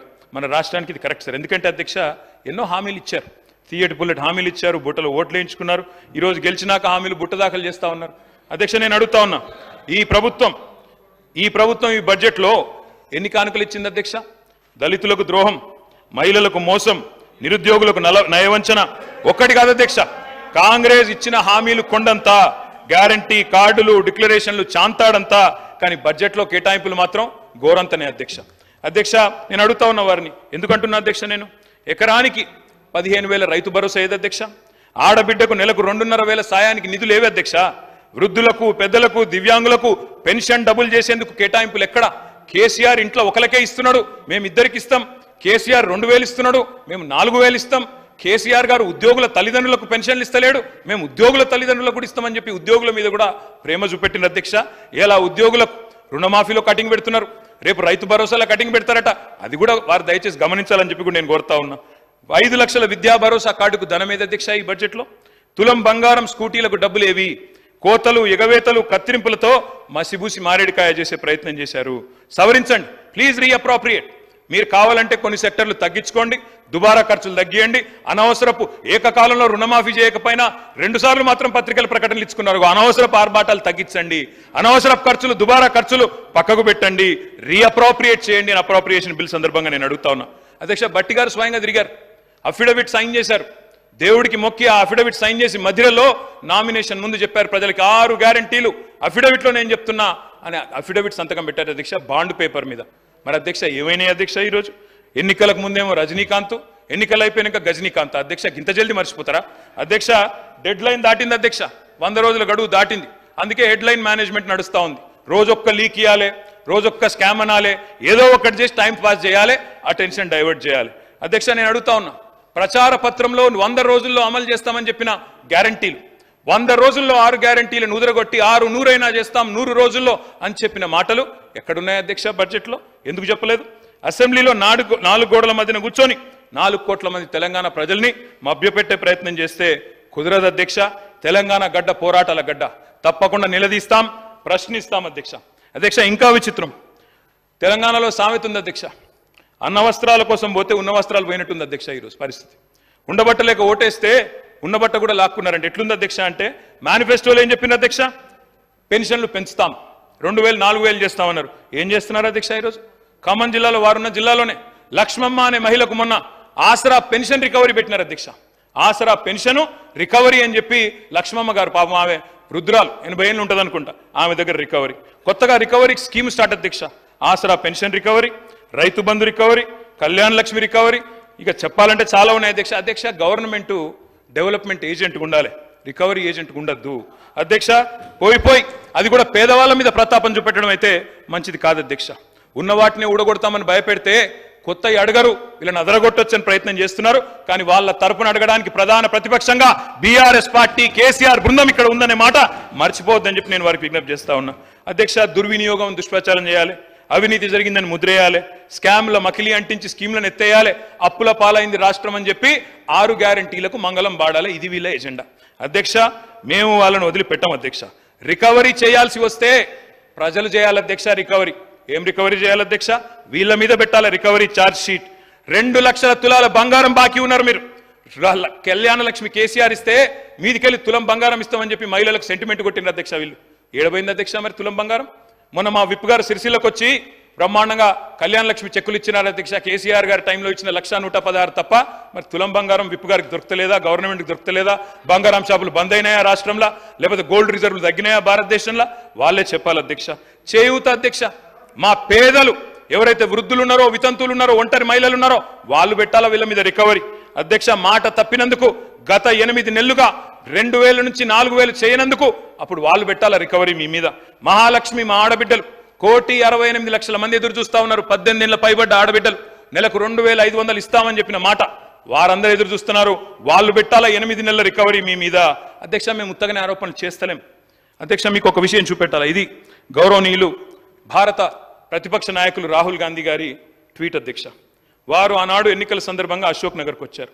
వచ్చి వారు చెప్పారు అధ్యక్ష, ఇది వారి ట్వీట్, నేనేమి కల్పించట్లేదు, నేనేం చెప్పట్లేదు అధ్యక్ష. వారు 2 విషయాలు చెప్పారు. ఒకటేమో జాబ్ క్యాలెండర్ మొదటి సంవత్సరంలోనే 2 లక్షల ఉద్యోగాలు, ఇది రాహుల్ గాంధీ గ్యారంటీ అని చెప్పి ఒక ట్వీట్. తెలుగులో చేశారు, మనకు అర్థం కాదనుకొని తెలుగులో చేశారు అధ్యక్ష. తెలంగాణలో కాంగ్రెస్ ప్రభుత్వం ఏర్పడిన ఏడాది లోపే 2 లక్షల నియామకాలను పూర్తి చేసి యువతకిచ్చిన మాట నిలబెట్టుకుంటాం. ఇది కాంగ్రెస్ నాయకులు పెద్దలు రాహుల్ గాంధీ గారు చేసిన ట్వీట్ అధ్యక్ష. యువతకిచ్చిన నేను వారికి పంపిస్తా ఉన్నాను తమరి ద్వారా అధ్యక్ష. నేను అడుగుతా ఉన్నా అధ్యక్ష, నిజంగా కూడా రాహుల్ గాంధీ గారు ట్వీట్ చూసిన తర్వాత, వీళ్ళ నిర్వాకం చూసిన తర్వాత, ఆ జోసెఫ్ గోబెల్స్ అని ఒక ఆయన ఉంటుండేన అధ్యక్ష, ఎవరు ఆ జర్మనీలో, ఆయన గిన్న బతికుంటే అధ్యక్ష, ఎవరు వీళ్ళు ఇంత టాలెంటెడ్గా ఉన్నారు, వీళ్ళ దగ్గర ట్యూషన్ నేర్చుకుంటాను పోతుండేనేమో సార్ వీళ్ళ దగ్గరికి. ఎందుకంటే ఇంత అద్భుతంగా అబద్ధాలు చెప్పొచ్చని మాకు తెలియదు సార్ అధ్యక్ష. 30,000 ఉద్యోగాలు ఇచ్చినామని చెప్పి బడ్జెట్ స్పీచ్లో చెప్పారు అధ్యక్ష. 30,000 ఉద్యోగాలు. నేను అడుగుతా ఉన్నా అధ్యక్ష, 30,000 ఉద్యోగాలు ఎక్కడిచ్చారు సార్ అధ్యక్ష? ఐ రికమెండ్, నేను అక్కడ మొత్తం డేట్స్ ఉన్నాయి, నోటిఫికేషన్ ఎప్పుడు వచ్చింది, పరీక్ష ఎప్పుడు జరిగింది, మీరు ఎప్పుడు కాగితాలు ఇచ్చిన డేట్లు ఉన్నాయి చెప్పమంటే చెప్తా అధ్యక్ష. డేట్ స్టాఫ్ నర్స్ ఉద్యోగాలకు నోటిఫికేషన్ ఇచ్చింది 20 డిసెంబర్ 2022, పరీక్ష పెట్టింది ఆగస్టు 23, సింగరేణి ఉద్యోగాలు నోటిఫికేషన్ వచ్చింది జూన్ 22, తుది పరీక్ష పెట్టింది సెప్టెంబర్ 22, పోలీస్ కానిస్టేబుల్ ఉద్యోగాలకు నోటిఫికేషన్ ఏప్రిల్ 22, ప్రిలిమ్ పరీక్ష ఆగస్టు 22, ఫిజికల్ టెస్ట్ జనవరి 23, మెయిన్ పరీక్ష ఏప్రిల్ 23. ఇవన్నీ కలిపి 30,000 ఉద్యోగాలు మేమిచ్చినామని కేసీఆర్ గవర్నమెంట్లో పరీక్షలు పూర్తయ్యి మొత్తం జరిగిన తర్వాత ఇవాళ వచ్చి వీరు మేము ఉద్యోగాలు ఇస్తామని చెప్తున్నారు అధ్యక్ష. నేను వారిని ఒకటే అడుగుతా ఉన్నా అధ్యక్ష. 30,000 ఉద్యోగాలు ఇచ్చినామని చెప్పి బడ్జెట్ ప్రసంగంలో ప్రజలను తప్పుదోవ పట్టించినందుకు, తెలంగాణ యువతను తప్పుదోవ పట్టించినందుకు మీ మీద వేయాలి అధ్యక్ష ఛార్జ్ షీటు రికవరీ. ఇది కరెక్ట్ కాదు అధ్యక్ష. ఈ రకంగా యువతను తప్పుదోవ పట్టించడం అధ్యక్ష. జాబుల జాతర పెడతారని ఆశిస్తే అబద్ధాల జాతర నడుస్తోంది. ఇంట్లో ఉన్న క్యాలెండర్ ఇంకో 4 నెలలు అయితే అది కూడా మారిపోతుంది, అయిపోతుంది. కానీ కాంగ్రెస్ చెప్పిన జాబ్ క్యాలెండర్ మాత్రం అత్తలేదు పత్తలేదు అధ్యక్ష. నేను అడుగుతా ఉన్నా ఈరోజు, ఆ రోజు అశోక్ నగర్కి ఉస్మానియా యూనివర్సిటీకి పరుగులు పెడుతూ పోయినారు. డిప్యూటీ సీఎం గారు నేను అడుగుతా ఉన్నా, అయ్యా డిప్యూటీ సీఎం గారు, మీరు నేను హౌస్ అడ్జన్ కాగానే పోదాం అధ్యక్ష, అశోక్ నగర్కి పోదాం, మీ ముఖ్యమంత్రి గారు వస్తానంటే వారిని కూడా తీసుకొని పోదాం, సెక్యూరిటీ లేకుండా పోదాం, మంచిగా పర్సనల్గా పోదాం. పోయి అక్కడ ఉండే ఏ ఒక్క యువకుడు, ఏ ఒక్క యువతి, ఏ ఒక్క చెల్లెలు చెప్పినా ఒక్క ఉద్యోగమన్నా ఈ ప్రభుత్వం ఇచ్చిందని చెప్తే నేను అక్కడనే రాజీనామా చేసి వెళ్ళిపోతాను అధ్యక్ష. ఒక్క ఉద్యోగం రేవంత్ రెడ్డి గారి ప్రభుత్వం కాంగ్రెస్ ప్రభుత్వం వచ్చినాక కొత్తగా ఇచ్చినాము అని ఏ ఒక్క యువతి గాని యువకుడు చెప్పినా నేను అక్కడే రాజీనామా చేసి రాజకీయ సన్యాసం తీసుకుంటా అధ్యక్ష. ఒక్కరు చెప్పినా నేను చెప్తా ఉన్నా అధ్యక్ష, అక్కడే సిటీ సెంట్రల్ లైబ్రరీలో ముఖ్యమంత్రి గారికి ఉప ముఖ్యమంత్రి గారికి మా పార్టీ తరపున తెలంగాణ యువత తరపున 1,00,000 మందితో పౌర సన్మానం కూడా పెడతామని చెప్పి నేను చెప్తా ఉన్నా అధ్యక్ష. సార్ మంత్రులు ఇట్లా డిస్టర్బ్ చేస్తే అధ్యక్ష ఓపికతో ఉండమంటున్నారు. ఓపిక ఉండాల్సింది మంత్రులకు, ట్రెజరీ బెంచెస్కి, మాకు కాదు అధ్యక్ష. ప్రజల తరపున అడగడమే మా ధర్మం. 100 రోజుల్లో చేస్తామని హామీలు ఎవరు ఇవ్వమన్నారు? 100 రోజుల గడువు ఎవరు పెట్టమన్నారు? మేము అడిగినామా, ప్రజలు అడిగినరా? మీరు ఓట్ల కోసం అడ్డగోలు మాటలు చెప్పి 100 రోజుల్లో అన్ని చేస్తామని బిల్డప్లు ఇచ్చి ఇలా అడిగితే కంగారు ఎందుకు పడుతున్నారు అధ్యక్ష? మాకు 5 ఏళ్ళు టైం ఉందంటుండ్రు. మరి ఎలక్షన్ హామీలలో అట్లే చెప్పేది, 5 ఏళ్లలో చేస్తామని చెప్పేది ఉండే. 100 రోజుల్లో చేస్తామని ఎవరు చెప్పన్నారు? వారు చెప్పారు కాబట్టి చెప్తున్నా అధ్యక్ష. వారు అన్నారు ఆసరా పెన్షన్లు. అవును అధ్యక్ష, మీరు మాకు 200 రూపాయల పెన్షన్తో అప్పజెప్పిపోతే 2014 10 రెట్లు పెంచి 2,000 చేసింది కేసీఆర్. ఆడపిల్లలకు పెళ్లిలకు మీరు ఒక్క పైసన్నది ఇయ్యలే, 1,116 ఇచ్చింది కేసీఆర్. రైతులకు మీరు ఎన్నడూ ఒక్క పైస ఇయ్యలే. రైతులకు పెట్టుబడి భారతదేశంలో స్వాతంత్రం వచ్చిన తర్వాత మొట్టమొదటిసారి 72,000 కోట్ల రూపాయలు ఇచ్చింది కేసీఆర్. అధ్యక్ష ఏమి చేయలేదని మాట్లాడితే మాకు అవకాశం ఏంటి, ఇంకో గంటన్నర చెప్తాం. మంత్రి గారు కాబట్టి వారు ఏమైనా చెప్పొచ్చు అనుకుంటే కుదరదు అధ్యక్ష. వారు అన్నారు ఉద్యోగాలు ఎన్ని ఇచ్చారు. అధ్యక్ష నేను మంత్రి గారికి చెప్తా ఉన్నాయి, నేను వారికి పంపిస్తాను. నాకు తెలుసు మీరు అడుగుతారని. మా ప్రభుత్వం ఉన్నప్పుడు అధ్యక్ష 2,32,000 ఉద్యోగాలకు మేము నోటిఫికేషన్లు ఇచ్చాము. 1,60,083 ఉద్యోగాలు భర్తీ చేసినాము. ఇంకొక 40,000 ఉద్యోగాలు ఈ రోజు మీరేవైతే కాగితాలు ఇచ్చి ఫంక్షన్లు చేసుకుంటున్నారో అవన్నీ గత ప్రభుత్వంలో ఇచ్చినాయే, మీరు ఇచ్చినాయి కాదు. అందుకే నేను అడుగుతున్నా తెలంగాణ యువత పక్షాన, మీరేదైతే మాట చెప్పినరో 2 లక్షల ఉద్యోగాలు ఇస్తామని, గత ప్రభుత్వం ఇచ్చిన ఉద్యోగాలు మైనస్ చేసి మందికి పుట్టిన బిడ్డలు మా బిడ్డలు అని చెప్పుకుంటూ కాదు, మీరు ఉద్యోగాలు ఇవ్వండి. 2 లక్షల ఉద్యోగాలు మొదటి సంవత్సరంలో ఇస్తామని చెప్పారు. మంత్రి గారికి నేను పంపుతా ఉన్నా, సీతక్క గారికి మీ ద్వారా దయచేసి ఉద్యోగాల సంఖ్య చూసుకోండి అని చెప్పి కూడా నేను విజ్ఞప్తి చేస్తా ఉన్నా అధ్యక్ష. నేను ఇంకొక మాట కూడా చెప్తా ఉన్నా అధ్యక్ష. చిరుద్యోగుల గురించి వారు మాట్లాడారు అధ్యక్ష. కాంట్రాక్ట్ అవుట్ సోర్సింగ్ ఉద్యోగులకి ప్రభుత్వ ఉద్యోగులతో సరి సమానంగా పిఆర్సీ ఇచ్చిన మొట్టమొదటి ప్రభుత్వం కేసీఆర్ ప్రభుత్వం అధ్యక్ష. తెలుసుకోవాలి వారు అధ్యక్ష. తెలుసుకోకుండా వారు ఇట్లా మాట్లాడడం కరెక్ట్ కాదు. గౌరవ మంత్రి గారిని నేను విజ్ఞప్తి చేస్తా ఉన్నా అధ్యక్ష. మేమేమో సరే మేము చేయలేదన్నారు. మరి నేను అడుగుతా ఉన్నా అధ్యక్ష, మీరేం చేస్తున్నారు? పోస్టులు పెంచమని అడిగితే పోలీస్ జులుం అధ్యక్ష. పోస్ట్ పోన్ చేయమని కోరితే దౌర్జన్యం. ఉస్మానియా హాస్టళ్లలో జొరబడి అరెస్టులు, సిటీ సెంట్రల్ లైబ్రరీలకు చొచ్చుకొని పోయి అరెస్టులు, అమ్మాయిలను అరెస్ట్ చేసి అర్ధరాత్రికి వదిలిపెట్టరు, కిలోమీటర్లు దూరం నడిపించి క్యాంపస్లో ఉరికిస్తా ఉన్నారు. ఇంకా అవమానించే మాటలు అధ్యక్ష. గౌరవ ముఖ్యమంత్రి గారు అంటారు వాయిదా వేయమని అడిగితే గ్రూప్ 2ని కొంతమంది నిరుద్యోగులు సన్నాసులు వాయిదా అంటున్నారు, కోచింగ్ సెంటర్ల కోసం వాళ్ళ డబ్బుల కోసం అడుగుతున్నారన్న భావ్యమా అధ్యక్ష? ఎవరైతే మిమ్మల్ని అక్కడ కూర్చోబెట్టినరో ఇవాళ వాళ్ళని అవమానించడం భావ్యమేనా? మేము ఏమడుగుతున్నాం డిప్యూటీ సీఎం గారిని? అధ్యక్ష మీరే చెప్పారు ఇక్కడ ఉన్నప్పుడు బట్టి విక్రమార్క గారు, గ్రూప్ 1లో 1:100 పిలవండి, గ్రూప్ 2లో మీరిచ్చిన మాట ప్రకారమే 2,000 పోస్టులకు పెంచండి, గ్రూప్ 3లో 3,000 పోస్టులకు పెంచండి, మెగా డిఎస్సి మీరే అన్నారు 25,000 ఉద్యోగాలు ఖాళీగా ఉన్నాయని మెగా డిఎస్సి వేయండి. మీరే చెప్పారు జీవో 46 ఉద్యోగులకి నిరుద్యోగులకి న్యాయం చేస్తామని. దయచేసి జీవో 46 కూడా సవరించండి తప్పకుండా. మరి మీరు వారికి ఇచ్చిన మాట నిలబెట్టుకోమని మేము కోరుతా ఉన్నాం అధ్యక్ష. నేను ఇంకొక మాట అడుగుతా ఉన్నా అధ్యక్ష. రైతుల విషయంలో నేను మా పల్లా రాజేశ్వరరెడ్డి గారు చాలా విషయాలు చెప్పారు, నేను కూడా కొన్ని విషయాలు మాత్రం చెప్తాను అధ్యక్ష. బీఆర్ఎస్ 10 ఏళ్ల పాలనలో నిజంగా వ్యవసాయంలో ఒక స్వర్ణయుగం అధ్యక్ష. తప్పకుండా రైతులకు మాత్రం ఈ దేశంలో ఎన్నడూ జరగని విధంగా, నేను ఊరికే చెప్పట్లేదు అధ్యక్ష, ఇది కేంద్ర ప్రభుత్వం పార్లమెంట్లో గౌరవ సభ్యులు గౌరవ మంత్రి గారు ఆనాడు పార్లమెంట్ సభ్యుడిగా ఉన్నారు, కేంద్ర ప్రభుత్వం ఇచ్చిన రిపోర్ట్ అధ్యక్ష. I will send it to you and all the members also sir. Farmer suicides in Telangana drop drastically. This is 2022 I'm sorry. July 28, 2021 చూడండి సార్, టైమ్స్ ఆఫ్ ఇండియా.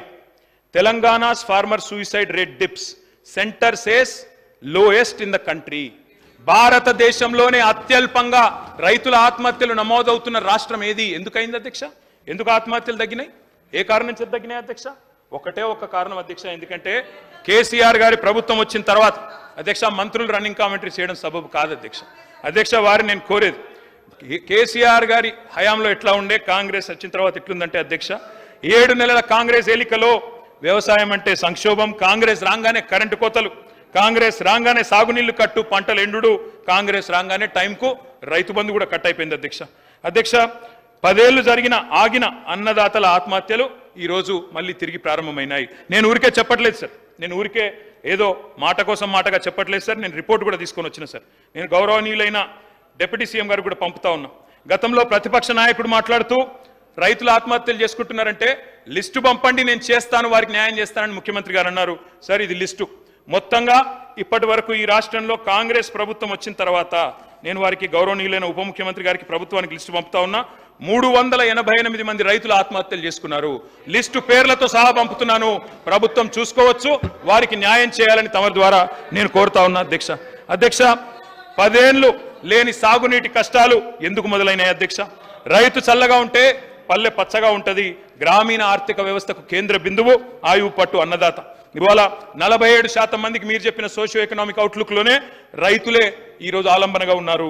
వాళ్ళ బతుకుదెరువు బాగుపడాలంటే పరిశ్రమలకు రాయితీ ఇచ్చినట్టే రైతులకు కూడా ఇన్పుట్ ఇవ్వాలి, రైతులకు కూడా రాయితీ ఇవ్వాలి కదా అధ్యక్ష. అందుకే రైతు బంధు తెచ్చినాం. దయచేసి దానిలో కూడా అపసవ్యపు మాటలు మాట్లాడి దాన్ని కూడా కోతబెట్టే ప్రయత్నం ఏదో చేస్తున్నారో అది కరెక్ట్ కాదు. ఉమ్మడి రాష్ట్రంలో కరెంటు లేక, సాగునీళ్లు లేక, బోర్లు వేసి బోర్లబడి ఆనాడు పంటలు పండక, అప్పులు తీర్చలేక రైతులు ఆత్మహత్య చేసుకుంటేనే తెలంగాణ కోరినాం, అందరం కలిసే కోరినాం. తద్వారా అల్టిమేట్గా తెలంగాణ వచ్చింది. కానీ ఇవాళ మళ్ళొక్కసారి వ్యవసాయం సంక్షోభంలో మునిగే పరిస్థితి వచ్చింది. రైతు వెన్ను విరుగుతోంది, పల్లె కన్నీరు పెట్టే పరిస్థితి వచ్చింది. కళ్ళంలో ధాన్యం లేదు, కళ్ళల్లో ధైర్యం లేదు. చిన్న పెద్ద రైతు అనే తేడా లేకుండా 20-30 ఎకరాలున్న రైతులు కూడా బతుకుదెరువు కోసం పట్టణాలకు వలస వచ్చిన మాట వాస్తవం కాదా? ఇది గౌరవ ఉప ముఖ్యమంత్రి గారికి తెలీదా? ఆ పరిస్థితిలో వ్యవసాయాన్ని స్థిరీకరించాలని చెప్పి, రైతుకు భరోసా ఇవ్వాలని చెప్పి తెచ్చిన పథకమే రైతు బంధు పథకం అధ్యక్ష. 198% మీరిచ్చిన సోషియో ఎకనామిక్ అవుట్లుక్ ప్రకారమే 198% తెలంగాణలో ఈరోజు బక్క చిన్న సన్నకారు రైతులే ఉన్నారు. అందుకే చిన్న పెద్ద అనే తేడా లేకుండా ముందు వ్యవసాయ రంగం మొత్తం గాడిన పడాలన్న ఉద్దేశంతో ఒక నిర్ణయం తీసుకున్నాం. దరఖాస్తులు పెట్టకుండా speaker sir I need at least another 1 hour please. ఎందుకంటే అధ్యక్ష దీనికంటే ముఖ్యమైన సబ్జెక్టు రాష్ట్రం లేదు. మీరు గవర్నర్ దగ్గర పోదాం, మళ్ళీ వచ్చినాక నడపండి sir. We will cooperate sir. ముగ్గురు మినిస్టర్లు ఇంటర్వ్యూ అయ్యారు సార్. డిప్యూటీ సీఎం గారు, సీతక్క గారు, అదేవిధంగా ఎల్ఏ మినిస్టర్ గారు. నేను వారిని కోరుతా ఉన్నా అధ్యక్ష, మాకు అన్ఇంటరప్టెడ్గా మాకు ఇవ్వండి, తొందరగా కంక్లూడ్ చేస్తాం. మధ్యలో మళ్ళీ వారు రిజాయిండర్లు రిపార్టీలు ఇవ్వాల్సిన అవసరం లేదు అధ్యక్ష. వారు అన్నారు అధ్యక్ష మీరు చేయండి, సజెషన్లు ఇవ్వండి. ఎస్ సార్, ఇస్తాం సార్. పంజాబ్ను తలదన్నే విధంగా తెలంగాణ దేశానికి ధాన్యం అమ్మే స్థితి తీసుకొచ్చిన మాట, ధాన్య గుమ్మిగా తెలంగాణను తీర్చిదిద్దిన మాట వాస్తవమా కాదా? గౌరవ ఉప ముఖ్యమంత్రి గారు సభ ద్వారా ప్రజలకు చెప్పాలి. నిజంగా తెలంగాణ పంజాబ్ను హర్యానాను తలదన్ని వరి ధాన్యం ఉత్పత్తిలో ఈరోజు అగ్రభాగానికి వచ్చిన మాట వాస్తవం కాదా? నా తెలంగాణ రైతు పొలాల్లో నాట్లు వేయడానికి వాళ్ళ పక్క రాష్ట్రాల కూలీలు మన దగ్గరికి వలస వస్తున్న మాట వాస్తవం కాదా? అందుకే మేము అంటా ఉన్నాం అధ్యక్ష. మీరు అంటున్నారు రైతు బంధు దుర్వినియోగం, ఇప్పుడే మంత్రి గారు కూడా మాట్లాడారు అధ్యక్ష. నేను ఒక మాట అంటా అధ్యక్ష, అసలు రైతు కష్టానికి ఖరీదు కట్టే సహాయం, దాని ఖరీదు కట్టడమే తప్ప అధ్యక్ష. శ్రీశ్రీ గారు అన్నారు పొలాలనన్నీ హలాల దున్ని ఇలా తలంలో హేమం పిండగ కర్షక వీరుల కాయం నిండా కాలువగట్టే ధర్మజలానికి ఖరీదు కట్టే శరాబు లేడోయ్ అని శ్రీశ్రీ గారు అన్నారు అధ్యక్ష. అంటే రైతు కష్టానికి వెల కట్టలేము అనే మాట నేను వారికి చెప్తా ఉన్నా అధ్యక్ష. నేను అనడం కాదు అధ్యక్ష మంత్రుల రన్నింగ్ కామెంటరీ బంద్ చేయండి అధ్యక్ష, ఇది కరెక్ట్ కాదు. మమ్మల్ని ఏమో ఇట్లా అండము తర్వాత వాళ్ళు చేయడం మంచిది కాదు అధ్యక్ష. ముఖ్యమంత్రి గారే అన్నారు అధ్యక్ష, మేము అనలేదు. వారు ఏమన్నారు అధ్యక్ష? ముష్టి 10,000 ఏంది, కేసీఆర్ బిచ్చమేసినట్టు 10,000 ఇస్తున్నాడు, నేను 15,000 ఇస్తా రైతు భరోసా అని మాట్లాడినారు అధ్యక్ష. మరి వాళ్ళు ఎందుకు ఇవ్వలేదు అధ్యక్ష? ఎందుకు పెట్టలేదు ఈ బడ్జెట్లో? అందుకే అడుగుతున్నాం అధ్యక్ష. తప్పకుండా రైతుల్ని అనుమానిస్తాం, అవమానిస్తాం, ఆంక్షలు పెడతాం, అగ్ని పరీక్షలు పెడతాం, నిందలు వేస్తామంటే ఊరుకోం అధ్యక్ష. తప్పకుండా మాట్లాడతాం అధ్యక్ష. ఖజానాలో సొమ్మంతా కర్షకుడే మింగేసినట్టు గోరంతలు కొండంతలు చేసి ప్రాపగండా చేయడం భావ్యమైన అధ్యక్ష. ఒక పక్క బడా బాబులు భారతదేశంలో 14.5 లక్షల కోట్ల రూపాయలు కార్పొరేట్ పన్ను మాఫీ చేస్తే మాట్లాడడం అధ్యక్ష మనం. కానీ రైతుకు మాత్రం 72,000 కోట్ల రూపాయలు 6-7 దఫాలుగా ఇస్తే రైతు బంధు రూపంలో, అందులో 24,000 కోట్ల దుర్వినియోగం అంటూ గగ్గోలు పెట్టడం ఏ రకంగా వాస్తవం అధ్యక్ష? ఆలోచించండి. ఏ రకంగా సమంజసం ఆలోచించండి అధ్యక్ష. నేను ఒక మాట అంటా ఉన్నా అధ్యక్ష, ఈసారి మరి జనరల్గా అధ్యక్ష నాట్లు పడేటప్పుడు వేస్తారు అధ్యక్ష, నాట్లు పడేటప్పుడు వేస్తారు రైతు బంధు. వీళ్ళేమో ఓట్లు వేసేటప్పుడు వేసిండ్రు అధ్యక్ష. పర్వాలేదు, మరి ఇప్పుడు ఓట్లు అయిపోయినాక వేస్తారా, ఎత్తగొడతారా రైతు భరోసా? చెప్పాలి అధ్యక్ష. గౌరవ డిప్యూటీ సీఎం గారిని నేను కోరుతా ఉన్నా. ఇందులో అయితే నిధులు లేవు. నేను అందుకే అంటున్నా, శ్రీధర్ బాబు గారు అడిగినారు, మీరు చెప్పండి సూచనలు. Yes, I'm making a suggestion, reappropriate చేయండి, రైతు భరోసాకు నిధులు పెట్టండి. 15,000 రూపాయలు ఇవ్వండి మీరు ఇచ్చిన మాట ప్రకారం, రైతులకు అన్యాయం చేయవద్దు అని చెప్పి మేము విజ్ఞప్తి చేస్తా ఉన్నాం. అధ్యక్ష, వారు చెప్పారు కౌలు రైతులకు ఇస్తామన్నారు. 26 లక్షల మంది కౌలు రైతులు ఉన్నారని వారే చెప్పారు. వాళ్ళందరూ కళ్ళల్లో ఒత్తులేసుకొని చూస్తున్నారు. కౌలు రైతులకు రేవంత్ రెడ్డి గారు బహిరంగ లేఖ రాశారు. 26 లక్షల మందికి అధికారంలోకి రాగానే పెట్టుబడి సాయం చేస్తామని. గుర్తించినరా కౌలు రైతులు 26 లక్షల మందిని? బోనస్ అన్నారు 500 పంటకి. మరి వాళ్ళ మేనిఫెస్టోలోనేమో 2183 రూపాయలు ఎంఎస్పీ అంటారు, గ్రేడ్ ఏ దొడ్డు వడ్లు. కానీ చెప్పేది మాత్రం సన్నవడ్లు పండిస్తే బోనస్. ఇది ఎక్కడి మాట అధ్యక్ష? అందుకే అధ్యక్ష, రైతు డిక్లరేషన్లో చెప్పింది దయచేసి నిలుపుకోండి. అదే మాదిరిగా నేను ఇంకొక మాట కూడా రిక్వెస్ట్ చేస్తా ఉన్నా అధ్యక్ష, వీరు చెప్పారు PMFBY మేము జాయిన్ అవుతున్నాము, ప్రైమ్ మినిస్టర్ ఫసల్ బీమా Yojana. I request the honourable deputy chief minister, sir, this is the statement of Gujarat chief minister Vijay Rupani. Gujarat ప్రధానమంత్రి గారి సొంత రాష్ట్రం. ఏ ప్రధానమంత్రి అయితే ఫసల్ బీమా యోజన తెచ్చిండో ఆ ప్రధానమంత్రి సొంత రాష్ట్రం గుజరాతే ఈ ఫసల్ బీమా యోజన బేకారని చెప్తున్నది. వాళ్ళే ఇది తీసుకోలేదు, మనం ఎందుకు పోతున్నాం సార్ అని నేను అడుగుతా ఉన్నా. మేము అందుకే దాన్ని పట్టించుకోలేదు ఇదివరకు, కానీ మీరు అందులోకే పోతామంటున్నారు. దయచేసి మీరు పరిశీలించాలా. దయచేసి ఫసల్ బీమా యోజన కేటాయించిన పైసలు వేరే రూపంలో పెట్టండి, రీఅప్రోప్రియేట్ చేయండి అని చెప్పి అప్రోప్రియేషన్ బిల్లో నేను కోరుతా ఉన్నా. అధ్యక్ష, ఇక రుణమాఫీ కథ ఎట్లుంది అధ్యక్ష? వీళ్ళదంటే పంచపాండవులు మంచం కోళ్ళ కథ అధ్యక్ష. ఏకకాలంలోని రెండు ప్రకటనలు ఇస్తారు అధ్యక్ష. ఎవరన్నా ఏకకాలంలో రుణమాఫీ చేస్తే ఒకటేసారి ప్రకటన ఇవ్వాలి. ఏకకాలంలో రుణమాఫీ 2 సార్లు ప్రకటనలు, నీ పత్రికల నిండా వీళ్ళ ముఖార విందాలు. అధ్యక్ష, నేను అడిగేది ఒకటే అధ్యక్ష, దయచేసి రైతులను మోసం చేయడం ఆపండి. నేను ఇంకొక మాట అడుగుతా ఉన్నా. నిన్న ముఖ్యమంత్రి గారు చెప్తారు, ప్రభుత్వం చెప్తుంది 1,50,000 రూపాయల దాకా రుణమాఫీ అయిపోయిందన్నారు. కేసీఆర్ గారు మొదటిసారి 1,00,000 రూపాయలు రుణమాఫీ చేస్తేనే దానికి అయిందే 16,000 కోట్లు. మరి మీరు 1,50,000 చేస్తే ఎందుకు కేవలం 11-12,000 కోట్లు అవుతున్నది? ఇది రైతులకు తెలియదా? ఎన్ని కటింగ్లు పెడుతున్నారు మీరు? ఎంతమంది మీద ఆంక్షలు పెడుతున్నారు? రేషన్ కార్డుల పేరిట, ఫ్యామిలీ పేరిట ఎంతమంది ఇబ్బంది పడుతున్నారో గౌరవ ఎమ్మెల్యేలు మీ నియోజకవర్గాల్లో అడిగితే తెలుస్తుంది అధ్యక్ష. వీళ్ళు చెప్పినారు అధ్యక్ష, మొదలు 40,000 కోట్లు అన్నారు రుణమాఫీ, తర్వాత 35 అన్నారు, తర్వాత క్యాబినెట్లో 31,000 అన్నారు. మరి బడ్జెట్లో చూస్తే 25,000 కోట్ల అధ్యక్ష. అంటే ఎక్కడ అవుతుందో ఆఖరికి తెలియదు అధ్యక్ష. ఇప్పటిదాకా చేసింది కేవలం 12,000. చారాన కోడికి బారాన మసాలా అన్నట్టు పత్రికల్లో ప్రకటనలు మాత్రం 2 సార్లు 3 సార్లు ఏకకాలంలో రుణమాఫీకి అధ్యక్ష. ఇంకొక మాట నేను అడుగుతా ఉన్నా. హిపోక్రసీ అంటే, ద్వంద్వ ప్రమాణాలు అంటే, డోగ్లాపన్ అంటే ఏంది అధ్యక్ష? డబుల్ స్టాండర్డ్స్ అంటే అధ్యక్ష, PM కిసాన్ వీళ్ళు ప్రతి విషయంలో కేంద్రంతో తలపడతారు. కేంద్రం మీద మొన్ననే ఒంటికాలతో లేచిండ్రు, యూనియన్ బడ్జెట్లు ఏమి ఇవ్వలేని. మరి PM కిసాన్ ఏదైతే రైతు బంధును కాపీ కొట్టి పెట్టుకున్నారో కేంద్రం వాళ్ళు, ఇలా దాని కండిషన్స్ తీసుకొని ఇవాళ రుణమాఫీ చేస్తామంటే ఇది అన్యాయం కాదా అధ్యక్ష? దయచేసి ఆలోచించాలని చెప్పి నేను పెద్దల్ని కోరుతా ఉన్నా. ఇంకొక మాట కూడా అడుగుతా ఉన్నా అధ్యక్ష. నేను ఇవాళ కేవలం రైతులనే కాదు అధ్యక్ష, వీళ్ళు మహిళల్ని కూడా మోసం చేశారు. మరి మహిళల విషయంలో నేను ఒక్క మాట చెప్తా ఉన్నా. కోటీశ్వరులను చేస్తాం, 1,00,00,000 మందిని అన్నారు. తప్పకుండా చేయండి, వి వెల్కమ్ ఇట్. 1,00,00,000 మందిని కోటీశ్వరులు చేస్తామన్నారు. ఈ మాట కూడా తప్పకుండా మహిళలు అడుగుతారు అధ్యక్ష. మా ప్రభుత్వం ఉన్నప్పుడు, ఇది మా రికార్డు, నేను ఇండస్ట్రీస్ మినిస్టర్ గారికి పంపుతా ఉన్నా అధ్యక్ష, highest number of MSMEs with female ownership 40%. Top state ఏది అధ్యక్ష? మన తెలంగాణ అధ్యక్ష. భారతదేశ సగటు 20%. నేను ఆ గౌరవ ఇండస్ట్రీస్ మినిస్టర్ గారికి పంపుతా ఉన్నాను తమ ద్వారా. దయచేసి వారు చూసుకోవాలని చెప్పి నేను కోరుతా ఉన్నా అధ్యక్ష. ఈరోజు నేను అడుగుతా ఉన్నా, ప్రతి నెల మహిళలకు 2,500 ఇస్తామన్నారు. Yes sir, I need another half an hour sir, దయచేసి మీరు టైం ఇవ్వాలి. ప్రతి నెల ప్రతి మహిళకు 1,67,00,000 మంది ఆడబిడ్డలు రాష్ట్రంలో ఎదురు చూస్తూ ఉన్నారు. 18 ఏళ్ళు నిండిన ఆడబిడ్డలు 7 నెలలైనా ఎక్కడేసిన గొంగలు అక్కడనే ఉన్నది. 2,500 రూపాయలు రాలేదు. ఆడబిడ్డలందరికీ మీరు ఒక్కొక్క ఆడబిడ్డకు నెలకు 20,000 రూపాయలు బాకీ పడ్డారు. వెంటనే ఇచ్చే ప్రయత్నం చేయండి, రీఅప్రోప్రియేట్ చేయండి. I request the honourable finance minister, ఇంకేదన్నా రంగానికి కోత పెట్టండి, కానీ మా ఆడబిడ్డల ఉసురు మంచిది కాదు. తప్పకుండా వారికి వెంటనే 2,500 రూపాయలు 1,67,00,000 మంది ఆడబిడ్డలకు ఇవ్వాలని చెప్పి నేను కోరుతా ఉన్నా అధ్యక్ష. మహాలక్ష్ములకు మహామోసం, తులం బంగారం ఏమో తూచైపోయింది అధ్యక్ష. ప్రతి ఆడబిడ్డకి, యువతకి, అమ్మాయికి స్కూటీలు ఇస్తామన్నారు. స్కూటీలు లేవు కాదు అధ్యక్ష, మరి లాఠీలు మాత్రం పిల్లల మీద తిరుగుతూ ఉన్నాయి అధ్యక్ష. ఇక పిల్లల విషయానికి వస్తే అధ్యక్ష, విద్యార్థుల విషయానికి చాలా చెప్పారు అధ్యక్ష. 5 లక్షల విద్యా భరోసా కార్డు అన్నారు, ఇప్పటివరకు లేదు, బడ్జెట్లో రూపాయి లేదు. I request the honourable finance minister, రీఅప్రోప్రియేట్ చేయండి. పిల్లలకి ఏదైతే మీరు చెప్పారో 5 లక్షల విద్యా భరోసా కార్డు వెంటనే ఇచ్చి భరోసా ఇవ్వండి. మేము 1022 గురుకులాలు పెట్టి పేద పిల్లల్ని డాక్టర్లు, ఇంజనీర్లుగా చేసినాం. కానీ ఈరోజు చూస్తూ ఉన్నాం, ఆ పేద బిడ్డలకి గురుకులాల్లో మీరు భోజనం కూడా సరిగా పెట్టడం లేదు. ఈరోజు ఆసుపత్రుల్లో వార్తలు, నా దగ్గర కటింగ్లు ఉన్నాయి, పేపర్ క్లిప్పింగ్లు, మీకు కావాలంటే పంపిస్తాను. భువనగిరి హాస్టల్లో విద్యార్థి ఫుడ్ పాయిజన్తో చనిపోయాడు మొన్ననే ఎస్సీ వెల్ఫేర్ హాస్టల్లో. అదేవిధంగా జేఎన్టీయూ హాస్టల్లో ఎలుకలు పిల్లులు సాంబార్లో ఈతలు కొడతా ఉన్నాయి. అదేవిధంగా ఇంకా చాలా గురుకులాల్లో ఇవాళ భోజనం నాణ్యత లేదని చెప్పి వాళ్ళు పిల్లలు విషాహారం తిని ఇవాళ ఇబ్బంది పడతా ఉన్నారు. ప్రభుత్వం దృష్టి పెట్టాలని చెప్పి నేను కోరుతా ఉన్నా. అధ్యక్ష, మాకు మెసేజ్లు వస్తూ ఉన్నాయి సార్. దయచేసి ఇది నేను ప్రభుత్వం దృష్టికి తీసుకొని వస్తా ఉన్నాను. ట్రైనింగ్ లేదని ఎందుకన్నాను అధ్యక్ష? నేను ఒకటే కారణంతో అన్నా. ఇవాళ విప్లు మాట్లాడినా మంత్రులు మాట్లాడినా సమాచార లోపంతో మాట్లాడుతున్నారు. అధ్యక్ష, గౌరవనీయ మంత్రి గారు అంటారు డబుల్ బెడ్రూమ్ ఇల్లు ఎక్కడ కట్టినారు?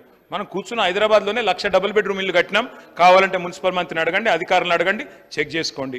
అధ్యక్ష, వారు మాట్లాడుతూ అంటారు మేనిఫెస్టోలో దళిత ముఖ్యమంత్రి అని పెట్టినామంటారు. మేము ఎక్కడా పెట్టలేదు మేనిఫెస్టోలో. కావాలంటే మీరు చూపెట్టండి, చర్చ పెట్టండి.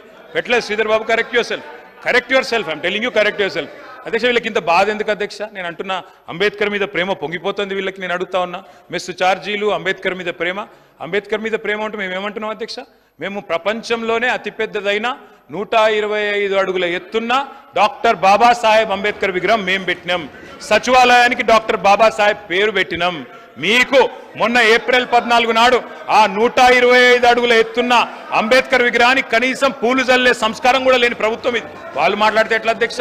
అధ్యక్ష, నేను అడుగుతా ఉన్నా ఇంకొక మాట. నేను ఏమన్నా అధ్యక్ష? హాస్టల్ ఈ మంత్రుల రన్నింగ్ కామెంటరీ ఏంది అధ్యక్ష? అధ్యక్ష, మైక్ ఇవ్వండి సార్, మైక్ ఇవ్వండి. వాళ్ళకి ఏం పద్ధతి సార్ ఇది? అధ్యక్ష, నేనేమంటున్నా అధ్యక్ష? మెస్ ఛార్జీల గురించి మాట్లాడుతున్నారు అధ్యక్ష. వీళ్ళ విచిత్రం ఏంటంటే వీళ్ళకి పాపం తెలియదు.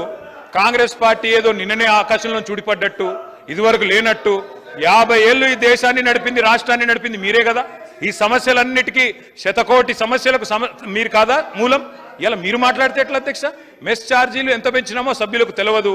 మా ప్రభుత్వంలో ఎవరు దండం పెట్టాల్సిన అవసరం లేదు, దరఖాస్తు పెట్టాల్సిన అవసరం లేదు, ధర్నా పెట్టాల్సిన అవసరం లేదు.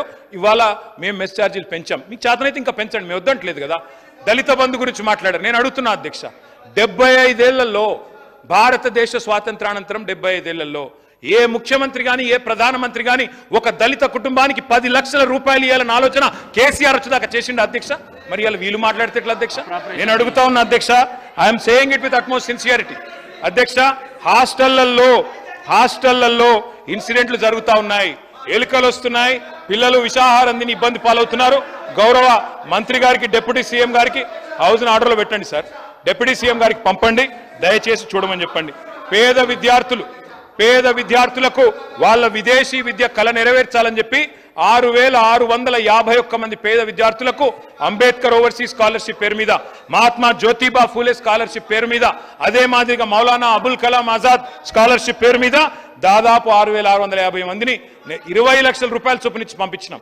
ఇవాళ వాళ్ళు మాకు మెసేజ్లు చేస్తూ ఉన్నారు, అన్న మొదటి ఇన్స్టాల్మెంట్ మీ ప్రభుత్వం ఇచ్చింది, ప్రభుత్వం మారింది, కాంగ్రెస్ ప్రభుత్వం వచ్చింది, రెండో ఇన్స్టాల్మెంట్ వస్తలేదు అని లండన్ నుంచి, అమెరికా నుంచి మెసేజ్లు వస్తున్నాయి. అవన్నీ ఫార్వర్డ్ చేయమంటే నేను భట్టి విక్రమార్క గారికి ఫార్వర్డ్ చేస్తాను అధ్యక్ష. అధ్యక్ష, మీరు చెప్పారు మీకు నిజంగా దళితుల మీద ప్రేమ ఉంటే నేను అడుగుతా ఉన్నా, మీరు చెప్పారు దళిత బంధు కాదు అంబేద్కర్ అభయ హస్తం తెస్తాం, 10 లక్షలు కాదు 12 లక్షలు ఇస్తామన్నారు. 10 పైసలు కేటాయించలేని మాట వాస్తవం కాదా? ఈ బడ్జెట్ లో మీకున్నదా ప్రేమ? ఉన్న దళిత బంధు చెక్కులే ఆపుతున్నారు. మేమిచ్చిన రెండవ విడత చెక్కులకే గతి లేదు. ఇవాళ వారు మాట్లాడితే ఎట్లా? I request deputy chief minister, I request finance minister, sir I humbly request you, మీరు దయచేసి అంబేద్కర్ అభయ హస్తం అని మీరు ఏదైతే చెప్పారో 12 లక్షల రూపాయలు ఇస్తామని చెప్పారు. ఇవాళ దళిత జాతి మొత్తం మీ వైపు చూస్తా ఉంది. మీరు ఆ ఉన్నతమైన సీట్లో కూడా కూర్చోవాలని నేను ఆశిస్తా ఉన్నా. నా ప్రసంగమే దాంతో మొదలు పెట్టినా. అందుకే నేను అంటా ఉన్నా, భట్టి విక్రమార్కన్నా దయచేసి మీరు 10 లక్షలు కాదు 12 లక్షలు ఇస్తామన్న మాట నిలుపుకోండి, రీఅప్రోప్రియేట్ చేయండి. అవసరమైతే వేరే కాడ కోతలు పెట్టండి. అనవసర ఆర్భాటాలకు, అనవసర పేపర్ ప్రకటనలకు పోయిన దానికంటే ఓ 10 దళిత కుటుంబాలను బాగు చేసే ప్రయత్నం తప్పకుండా చేయండి అని చెప్పి, రీఅప్రోప్రియేట్ చేయమని చెప్పి నేను కోరుతా ఉన్నా అధ్యక్ష. I represent Sircilla. Please sir, గంట సేపు వాళ్ళు మాట్లాడి ఇది ఏం సార్, ఇది అప్రోప్రియేషన్ సార్, ఇది నడపండి సార్ 12 దాకా, మేము వద్దంటున్నామా sir? Let me speak sir. Interrupt చేసి మళ్ళీ ఇట్లా చేయడం కరెక్ట్ కాదు సార్. దయచేసి తమని కోరుతా ఉన్నా, మాకు అవకాశం ఏంటి అధ్యక్ష? బీసీ వెల్ఫేర్లో అధ్యక్ష మేము ఆశించాం అధ్యక్ష, డిక్లరేషన్ ఇచ్చారు. ఏమన్నారు అధ్యక్ష? బీసీ వెల్ఫేర్ డిక్లరేషన్లో మేము సంవత్సరానికి 20,000 కోట్ల చొప్పున 1,00,000 కోట్లు మేము 5 ఏళ్లలో పెడతామన్నారు అధ్యక్ష. I request the government, I thank the government, I request the government, వారిని కోరుతున్నా, I wish you all success. తప్పకుండా 1,00,000 కోట్లు ఖర్చు పెట్టండి. ఈ సంవత్సరం మీరు కేవలం అందులో మీరు చెప్పిన దానిలో 50% కూడా పెట్టలేదు బడ్జెట్లో బీసీ వెల్ఫేర్కి. దయచేసి రీఅప్రాప్రియేట్ చేయండి. జనాభాలో 50% ఉన్న బలహీన వర్గాలకు మీరు ఇచ్చిన మాట ప్రకారం నేనేం విమర్శ చేయడం లేదు, దయచేసి నిలుపుకోండి. మా ప్రభాకర్ గారు నిన్న, అదేవిధంగా మా శ్రీధర్ బాబు గారు, మా ఉమ్మడి కరీంనగర్ జిల్లా మంత్రుల అధ్యక్ష, వారిని నిన్న కలిసిన నేను, వారు నన్ను పిలిచారు, వారే అడిగినారు మరి సిరిసిల్లలో ఏం చేద్దాం అని అడిగారు అధ్యక్ష. నేను వారిని కోరుతా ఉన్నా అధ్యక్ష, నేనేదో రాజకీయ ప్రసంగం చేయడానికి రాలేదు అధ్యక్ష. అధ్యక్ష, ఇక్కడ నేను వారికి లిస్టు కూడా పంపుతా ఉన్నా. ఈరోజు సిరిసిల్లలో ఇప్పటి వరకు అధ్యక్ష మొత్తం రాష్ట్రంలో, సిరిసిల్లలో కాకుండా రాష్ట్రంలో ఇప్పటి వరకు ఈ ప్రభుత్వం వచ్చిన తర్వాత 14 మంది నేత కార్మికులు ఆత్మహత్యలు చేసుకున్నారు. నేను మనస్ఫూర్తిగా వేడుకుంటున్న ప్రభుత్వాన్ని, దయచేసి రిక్వెస్ట్ చేస్తూ ఉన్నా, వారిని కోరుతా ఉన్నా, కునారిల్లిన కుల వృత్తులకు జవసత్వాలు నింపే ప్రయత్నం మేము చేసినాం, మా శాయశక్తిలో చేసినాం. మేము బాగా చేయకపోతే ఇక్కడ పంపిణీ కావచ్చు. కాబట్టి నేనేమంటున్నా అంటే, దయచేసి మంచి కార్యక్రమాలకు మంగళం పాడకండి, మంచి పనులు ఏమైనా ఉంటే కొనసాగించండి. వాటిని దయచేసి కేవలం మీ నియోజకవర్గమనో మీరు తెచ్చిన పథకమనో వాటిని పక్కకు పెట్టకండి. ఇవాళ సాంచాల సప్పులు బంద్ అయ్యే పరిస్థితి వచ్చింది. మగ్గం మీద మళ్ళొక్కసారి మరణ మృదంగం మోదే పరిస్థితి మళ్ళీ వచ్చింది. 14 మంది నేను లిస్టు పంపుతాను సార్, దయచేసి చూడాలని చెప్పి నేను వారిని కోరుతా ఉన్నా. పేర్లు, వివరాలు మొత్తం జిల్లాల వారిగా నేను పంపిస్తాను. అధ్యక్ష, ఆర్డర్లు ఆపేసినారు, బతుకమ్మ చీరల ఆర్డర్లు. పాత పథకాలు చేనేత మిత్ర, నేతన్నకు చేయుత ఈ బడ్జెట్లో కేటాయింపులు లేవు. థ్రిఫ్ట్ పథకం కూడా ఎత్తేసినట్టున్నారు. మా మీద ఏమన్నా ఇబ్బంది ఉంటే, మా మీద మేము తెచ్చిన పథకాల మీద కోపం ఉంటే తప్పకుండా దాన్ని విషయంలో మా మీద విమర్శ చేస్తే పర్లేదు, కానీ దయచేసి నేను వారిని కోరుతా ఉన్నా. అలిశెట్టి ప్రభాకర్ గారని మా జగిత్యాల అధ్యక్ష, వారు ఒక మాట అన్నారు, బతుకుదారులు దారాలు తెగిపోయినాయి, ముగ్గులు మగ్గాలు మూగబోయినాయి, ఇల్లిళ్ళు దాటి సిరిసిల్ల దాటి తొందరగా వెళ్ళిపోవే తల్లి దసరా అని ఆనాడు మాట్లాడినారు అధ్యక్ష. నేను వారిని కోరుతా ఉన్నా, ఈ నేతన్నలు ఎవరైతే ఉన్నారో అధ్యక్ష, మేము ఏం చేసినామని వారు అడుగుతున్నారు అధ్యక్ష. ఇది ఆనాడు మా ప్రభుత్వంలో అధ్యక్ష, ఎందుకంటే మన ప్రాంతం నుంచి, మన రాష్ట్రం నుంచి చాలా వలసలు ఉండేది, షోలాపూర్కి, భివాండికి, సూరత్కి. ఆనాడు మా ప్రభుత్వంలో ఒక ఎఫర్ట్ పెట్టాం.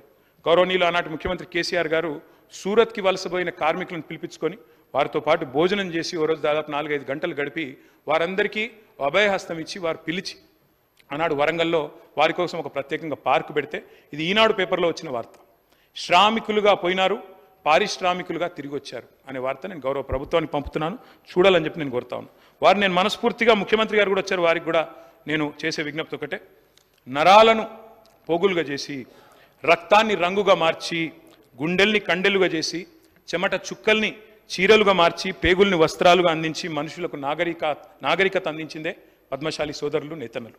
వారిని దయచేసి, నా మీద వ్యక్తిగతంగా ముఖ్యమంత్రి గారు మీకేమైనా ఇబ్బంది ఉంటే నన్ను అనండి, పడతాను.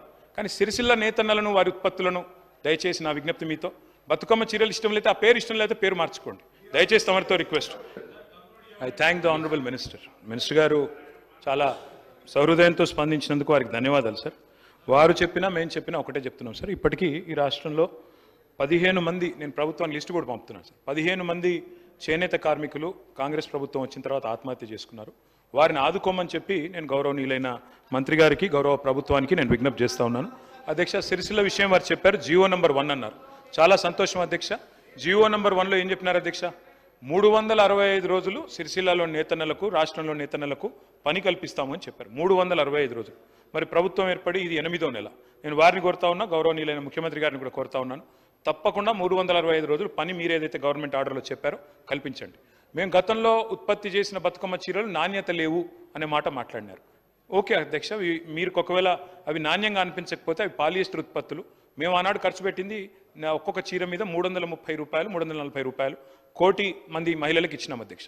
ఒకవేళ ప్రభుత్వం దాన్ని మంచిగా, ఇంకా మంచి క్వాలిటీని తేవాలి, ఒక 500 రూపాయలు ఖర్చు అయినా, 600 రూపాయలు ఖర్చు అయినా మేము ఇంకెక్కువ పెడతామంటే వి వెల్కమ్ ఇట్. తప్పకుండా బతుకమ్మ పథకం కాకపోతే ఇంకో పథకం పెట్టండి, మాకు అభ్యంతరం లేదు, మాకు ఎలాంటి బేసిజన్ లేదు. We welcome it. We request the honourable chief minister and the government, తప్పకుండా ఈ విషయంలో మానవతా హృదయంతో స్పందించండి.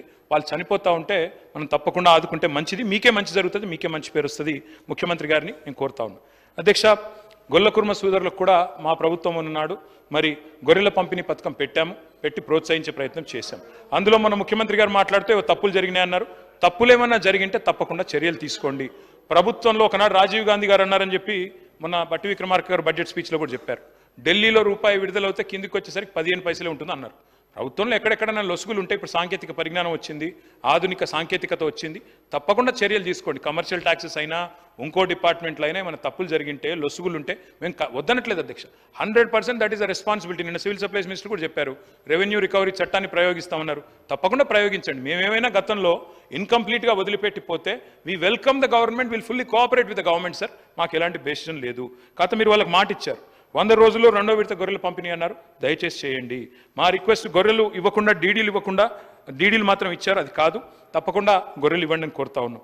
హైదరాబాద్లో గతంలో కళ్ళు డిపోలు బంద్ చేసింది సార్, కళ్ళు దుకాణాలు బంద్ చేసిండే. మా ప్రభుత్వం వచ్చినాక వాటిని తెరిచినాం. చెట్ల పన్ను రకం మొత్తం మాఫీ చేసినాం. అదే మాదిరిగా ఆనాడు కేసులు లేకుండా జాగ్రత్తగా చూసుకున్నాము. దాంతోపాటు నీరా పాలసీ తెచ్చినాం. దాన్ని విస్తరించండి. రాష్ట్రంలో 15% రిజర్వేషన్ తెచ్చినాం గౌడన్నలకి. తప్పకుండా వైన్ షాపులో మీరు 25% చేస్తా అన్నారు, చేయండి. We welcome it, we support the government. Mudiraj సోదరులది కూడా మేము కోరుతా ఉన్నాం అధ్యక్ష. ప్రభుత్వంలోకి రాకముందు కాంగ్రెస్ పార్టీ చెప్పింది బీసీ డి నుంచి ఏకి మారుస్తామని చెప్పారు. తప్పకుండా చేయండి. We welcome it, we'll also cooperate with you. అదే మాదిరిగా మీరు చెప్పారు అధ్యక్ష, ఏమని మేము మత్స్య సంపద పెంచాం అధ్యక్ష. మా ప్రభుత్వం ఉన్నప్పుడు ఇన్లాండ్ ఫిషరీస్లో భారతదేశంలో నెంబర్ 1 స్టేట్గా తెలంగాణను చేసి చూపెట్టినాం. దానివల్ల మత్స్య సంపద పెరిగింది. గంగపుత్ర సోదరులకు లాభం జరిగింది, ముదిరాజ్ సోదరులకు లాభం జరిగింది. తప్పకుండా నేను వారిని కోరుతా ఉన్నా, గౌరవ ముఖ్యమంత్రి గారిని. మీరు చెప్పారు బీసీ డి నుండి ఏకి మారుస్తామన్నారు, ఇంకా ఫిషరీస్ని ఎక్స్పాండ్ చేస్తామన్నారు. తప్పకుండా చేయండి, వీల్ వెల్కమ్ ఇట్. బీసీ కులగణన పూర్తి చేస్తామని చెప్పారు, తప్పకుండా చేయాలని చెప్పి నేను వారిని రిక్వెస్ట్ చేస్తా ఉన్నా. స్థానిక సంస్థల ఎన్నికల గురించి వింటా ఉన్నాం. మరి బీసీ కులగణన పూర్తి చేసి పెడతారా, ముందే పెడతారా, ఎప్పుడు ప్రారంభిస్తారు కులగణన? ఎందుకంటే పోయిన సెషన్లో మీరు చెప్పారు, ఇప్పటివరకు ప్రారంభం కాలేదు. నేను చివరిగా మళ్ళొకసారి బీసీ వెల్ఫేర్ విషయంలో చెప్తా ఉన్నా అధ్యక్ష, దయచేసి నేతన్నలు కానీ ఇతరులు కానీ తప్పకుండా వారికి ఇచ్చిన మాట నిలబెట్టుకోవాలని ప్రభుత్వాన్ని కోరుతా ఉన్నాం. ఇంకొక మాట కూడా నేను కోరుతా ఉన్నా అధ్యక్ష, మీరు గిరిజన కుటుంబాలకి రాష్ట్రంలో మీరు చెప్పారు 12 లక్షల రూపాయలు అభయహస్తం పథకం కింద సేమ్ దళితులకు అంబేద్కర్ అభయహస్తం మాదిరిగా గిరిజనులకు కూడా 12 లక్షలు ఇస్తామని చెప్పారు. నిలబెట్టుకోండి, రీఅప్రోప్రియేట్ చేయండి. కావాలంటే ఏదైనా పథకంలో కోత పెట్టండి, తప్పకుండా దానికి కూడా నిధులు కేటాయించాలని నేను కోరుతా ఉన్నాను. ఇంకొక స్పష్టత కూడా ప్రభుత్వం ఇవ్వాలని చెప్పి నేను కోరుతా ఉన్నాను. మేము 4.5 లక్షల ఎకరాలకి పోడు భూములకు పట్టాలు ఇచ్చినాం, రైతు బంధు కూడా ఇచ్చాం. మరి మీరు రైతు భరోసా కంటిన్యూ చేస్తారా చేయరా ఆ పోడు భూములకు దయచేసి చెప్పాలని చెప్పి కూడా నేను కోరుతా ఉన్నాను. మీరు చెప్పారు గిరిజన విద్యార్థులకు 10th పాస్ అయితే 5,000, ఇంటర్ పాస్ అయితే 10,000, డిగ్రీ పీజీ పాస్ అయితే 25,000 ఇస్తామని చెప్పి మేనిఫెస్టోలో చెప్పారు. తప్పకుండా దాన్ని కూడా నిలుపుకోవాలని చెప్పి నేను కోరుతా ఉన్నాను. మైనారిటీల విషయంలో మీరు చెప్పారు మీరు 6 నెలల్లోనే కులగణన పూర్తి చేస్తామన్నారు. కంప్లీట్ చేస్తున్నారు సార్, ఇంకో 15 మినిట్స్లో కంప్లీట్ చేస్తాను సార్. మైనారిటీ సబ్ ప్లాన్ అన్నారు. నేను వారిని కోరుతా ఉన్న ప్రభుత్వాన్ని తప్పకుండా మైనారిటీ సబ్ ప్లాన్ కూడా తీసుకురండి. We will also support you. మీరు ఇమాంలకు, మౌజంలకు, ఫాస్టర్లకు కూడా ఇస్తామన్నారు. 10,000 రూపాయల చొప్పున నెలకు గౌరవ వేతనం ఇస్తామన్నారు. ఇవ్వాలని చెప్పి కూడా నేను కోరుతా ఉన్నా. మైనారిటీలకు బడ్జెట్ 4,000 కోట్లు పెంచుతా ఉన్నారు. కేసీఆర్ గారు 2,200 దాకా తీసుకొచ్చారు. మీరు 4,000 చేస్తామన్నారు. చేయండి, రీఅప్రోప్రియేట్ చేయండి. మరి మైనారిటీ మినిస్టర్ లేరు, మినిస్టర్ని కూడా ఇవ్వండి. చీఫ్ మినిస్టర్ గారు మైనారిటీని ఒకరిని మినిస్టర్ని చేయండి. ఇది భారతదేశ స్వాతంత్రం వచ్చిన తర్వాత కాంగ్రెస్ ప్రభుత్వాలు భారతదేశంలో ఎన్నోసార్లు వచ్చినాయి. మొట్టమొదటి ప్రభుత్వం ఇది, మైనారిటీ మినిస్టర్ లేని మొదటి ప్రభుత్వం. దయచేసి మైనారిటీలకు రిప్రజెంటేషన్ గవర్నమెంట్లో ఇవ్వండి అని చెప్పి కూడా మేము కోరుతా ఉన్నాం. ఇంకొక మాట కూడా నేను కోరుతా ఉన్నా అధ్యక్ష, నేను మళ్ళీ కోరుతా ఉన్నా. ఇందాక సీఎం గారు లేరు, వారిని నేను కోరుతా ఉన్నా. అధ్యక్ష, మనము మన రాష్ట్రాన్ని ఖర్చు చేయకూడదు. మీరు రేపు మళ్ళీ అమెరికా పర్యటనకు పోతా ఉన్నారు. I wish you all the best Revanth Reddy గారు. డెఫినెట్గా మీ నాయకత్వంలో తెలంగాణ రాష్ట్రం బాగుండాలి. 5 ఏళ్ళు రేవంత్ రెడ్డి గారు, మీకు అనుమానం వద్దు, 5 ఏళ్ళు మీరు ముఖ్యమంత్రిగా అక్కడే కూర్చోవాలి. ఇచ్చిన అన్ని హామీలు నెరవేర్చాలని చెప్పి కూడా నేను కోరుతా ఉన్నాను. మీరు ఇచ్చిన హామీలు నెరవేర్చండి అని కోరుతున్నాను తప్ప వేరే అనట్లేదు. తప్పకుండా మీకు నేను I wish you all the best in America tour also. తప్పకుండా ఆ విషయంలో కూడా మీకు సహకరిస్తాం. కానీ రాష్ట్రాన్ని ఖర్చు చేయడం మంచిది కాదు. రాష్ట్రం దివాలా తీసిందని, రాష్ట్రం బాగాలేదని ఇందాక మీరు రాకముందు చాలా చెప్పాను నేను. తప్పకుండా మీరు దయచేసి మరింత ఎఫర్ట్ పెంచాలని చెప్పి కూడా మరి చేయాలని చెప్పి కూడా నేను కోరుతా ఉన్నాను. అధ్యక్ష, రాష్ట్ర సంపద సృష్టించాలి అంటే ప్రగతిశీల పాలసీస్ ఉండాలి. ఇప్పటిదాకా కొత్త పాలసీస్ రాలేదు. I'm sure the government is working. I'm not at all disputing that they are not working, they are working hard. కొత్తగా గవర్నమెంట్లోకి వచ్చారు, చిన్న వయసులో వారికి అవకాశం వచ్చింది. తప్పకుండా ముఖ్యమంత్రి గారు కానీ మంత్రులు కానీ కష్టపడుతున్నారు. మంచి పాలసీలు తెండి, we welcome it. Skill university అన్నారు, వీల్ వెల్కమ్ ఇట్. అదే మాదిరిగా ప్రోగ్రెసివ్ పాలసీస్ తెండి, ప్రగతిశీల పాలసీస్ తెండి. కానీ తిరోగమన నిర్ణయాలు కరెక్ట్ కాదు. నేను ముఖ్యమంత్రి గారికి చెప్తా ఉన్నా, ఎంఏఎన్యూడి కూడా వారి దగ్గర ఉంది కాబట్టి చెప్తా ఉన్నా.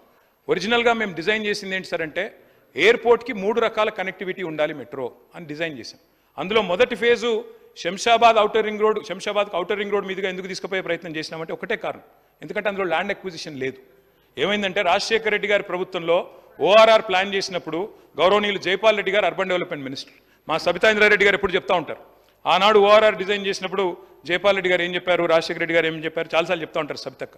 ఆ రోజు ఒక మాట చెప్పారు, 500 ఫీట్ల రోడ్ ఎందుకు అని మాట్లాడితే లేదు ముందు చూపుతో మనం చేయాల్సిందే, అందులో రైల్ కారిడార్ కూడా ఉండాలని చెప్పి అధికారులు సూచిస్తున్నారు, చేయాలన్నారు. ముఖ్యమంత్రి గారు మేము తీసుకోవడానికి కారణం అక్కడ ఓఆర్ఆర్కి శంషాబాద్కి తీసుకొని పోవడానికి మేము మైండ్ స్పేస్ నుంచి తీసుకున్న కారణం ఏంటంటే 10 లక్షల మంది ఐటీ ఉద్యోగులు ఉన్నారు, నిరంతరం ట్రావెల్ చేస్తూ ఉంటారు. ఇప్పుడు ఓఆర్ఆర్ కూడా కంజెస్టెడ్ అయింది, మీరు తిరుగుతుంటారు, మీరు కూడా మీకు తెలుసు. నా రిక్వెస్ట్ ఏమంటే అధ్యక్ష, మేము 3 రకాల మార్గాలు డిజైన్ చేశాం. ఒకటి మైండ్ స్పేస్ నుంచి శంషాబాద్ దాకా, రెండవది ఫలక్ నుమా మీదుగా డైరెక్ట్గా ఎయిర్పోర్ట్కి, ఈరోజు వారు ఏదైతే P7 రోడ్ అంటున్నారో దాని మీదుగా, మూడవ మార్గం కూడా హయాత్ నగర్ నుంచి అటు నుంచి కూడా తీసుకోవాలనుకున్నాం. మాకేం అభ్యంతరం లేదు, మీరు రద్దు చేశారు, సరే మీ ఇష్టం, ప్రభుత్వం మీది, మీరు నడపండి, మేము వద్దనట్లేదు. కానీ మేము తీసుకున్న దానికి కారణం చెప్తా ఉన్నాం ముఖ్యమంత్రి గారికి. ఓఆర్ఆర్ మీద అయితేనేమో రైల్ కారిడార్ ఆల్రెడీ ఉండింది, 0 ల్యాండ్ అక్విజిషన్ ఫాస్ట్గా చేయొచ్చు, 2 ఏళ్లలో కంప్లీట్ చేయొచ్చు. ఎందుకంటే ప్రభుత్వంలో ఉన్న వాళ్ళు ఏం కోరుకుంటాం అధ్యక్ష, ప్రజలతో శభాష్ అనిపించుకోవాలని కోరుకుంటాం. మేము కూడా అట్లే అనుకున్నాం, తొందరగా పూర్తి చేసి ప్రజలతో శభాష్ అనిపించుకోవాలి, మంచి పని చేయాలనుకున్నాం. ముఖ్యమంత్రి గారు నేను అడుగుతా ఉన్నాం, టెండర్ కూడా పూర్తయింది, రద్దు చేశారు, పునఃపరిశీలించండి, అవకాశం ఉంటే పునఃపరిశీలించండి, వద్దనుకుంటే మీ ఇష్టం. అధ్యక్ష ఇంకొక మాట, ఫార్మాసిటీ రద్దు చేశామన్నారు. ఫార్మాసిటీ రద్దు విషయంలో కూడా నేను ప్రభుత్వాన్ని కోరుతా ఉన్నా అధ్యక్ష, దయచేసి పునఃపరిశీలించండి. ఎందుకంటే the land acquisition was conditional. అందులో ఏం చెప్పాము అధ్యక్ష, ఫార్మాసిటీ కోసమే భూసేకరణ చేస్తున్నామని భూసేకరణ చట్టాన్ని ప్రయోగించి తీసుకున్నాము. మీరు ఇతర అవసరాలకు ఆ భూమిని వాడే పరిస్థితి ఉండదు. దయచేసి గౌరవ ముఖ్యమంత్రి గారిని నేను కోరుతా ఉన్నాను, ఇది మీరు లీగల్ అడ్వైస్ తీసుకోండి. I'm saying this with utmost sincerity, Revanth Reddy గారు లీగల్ అడ్వైస్ తీసుకోండి, ఎందుకంటే చట్టపరమైన ఇబ్బందులు రాకూడదు. మీ ఆలోచన ఎట్లా ఉన్నా భూసేకరణ విషయంలో మల్లెడ్డి రంగారెడ్డి గారు నేను ఒకటే అడుగుతా ఉన్నా అధ్యక్ష, మల్లెడ్డి రంగారెడ్డి గారిని నేను కోరుతా ఉన్నా, మీరు లేవనెత్తారు కాబట్టి చెప్తా ఉన్నా అధ్యక్ష, ఇది కాంగ్రెస్ ప్రభుత్వం. అధ్యక్ష వారిని ఆర్డర్లో పెట్టండి మరి. అధ్యక్ష నేనేమన్నా అంటే అధ్యక్ష ఇది కాంగ్రెస్ పార్టీ ఎన్నికలకు ముందు ఇచ్చిన మాట ఏమంటే ఫార్మాసిటీ రైతులకు ఇచ్చిన మాట చేస్తున్నాను సార్. ఫార్మాసిటీకి ఇచ్చిన మాట, ఫార్మాసిటీ విషయంలో కాంగ్రెస్ పార్టీ ఏం చెప్పింది అంటే, కోమటిరెడ్డి వెంకటరెడ్డి గారు ఆనాడు ఎంపీ అధ్యక్ష, వారు చెప్పారు, అదేవిధంగా కోదండ రెడ్డి గారు చెప్పారు, రేవంత్ రెడ్డి గారు చెప్పారు, బట్టి విక్రమార్క గారు కూడా చెప్పారు అధ్యక్ష, ఫార్మాసిటీ భూములు తిరిగి వెనక్కిస్తాము అని స్పష్టంగా చెప్పారు. మేమేం అడుగుతున్నాం అధ్యక్ష, ఫార్మాసిటీ భూములు రైతునండి సార్, ఇదేం సార్, ఇది మొత్తము కంక్లూడ్ చేయమని చెప్పండి సార్. ఇది 1 hour 50 minutes sir.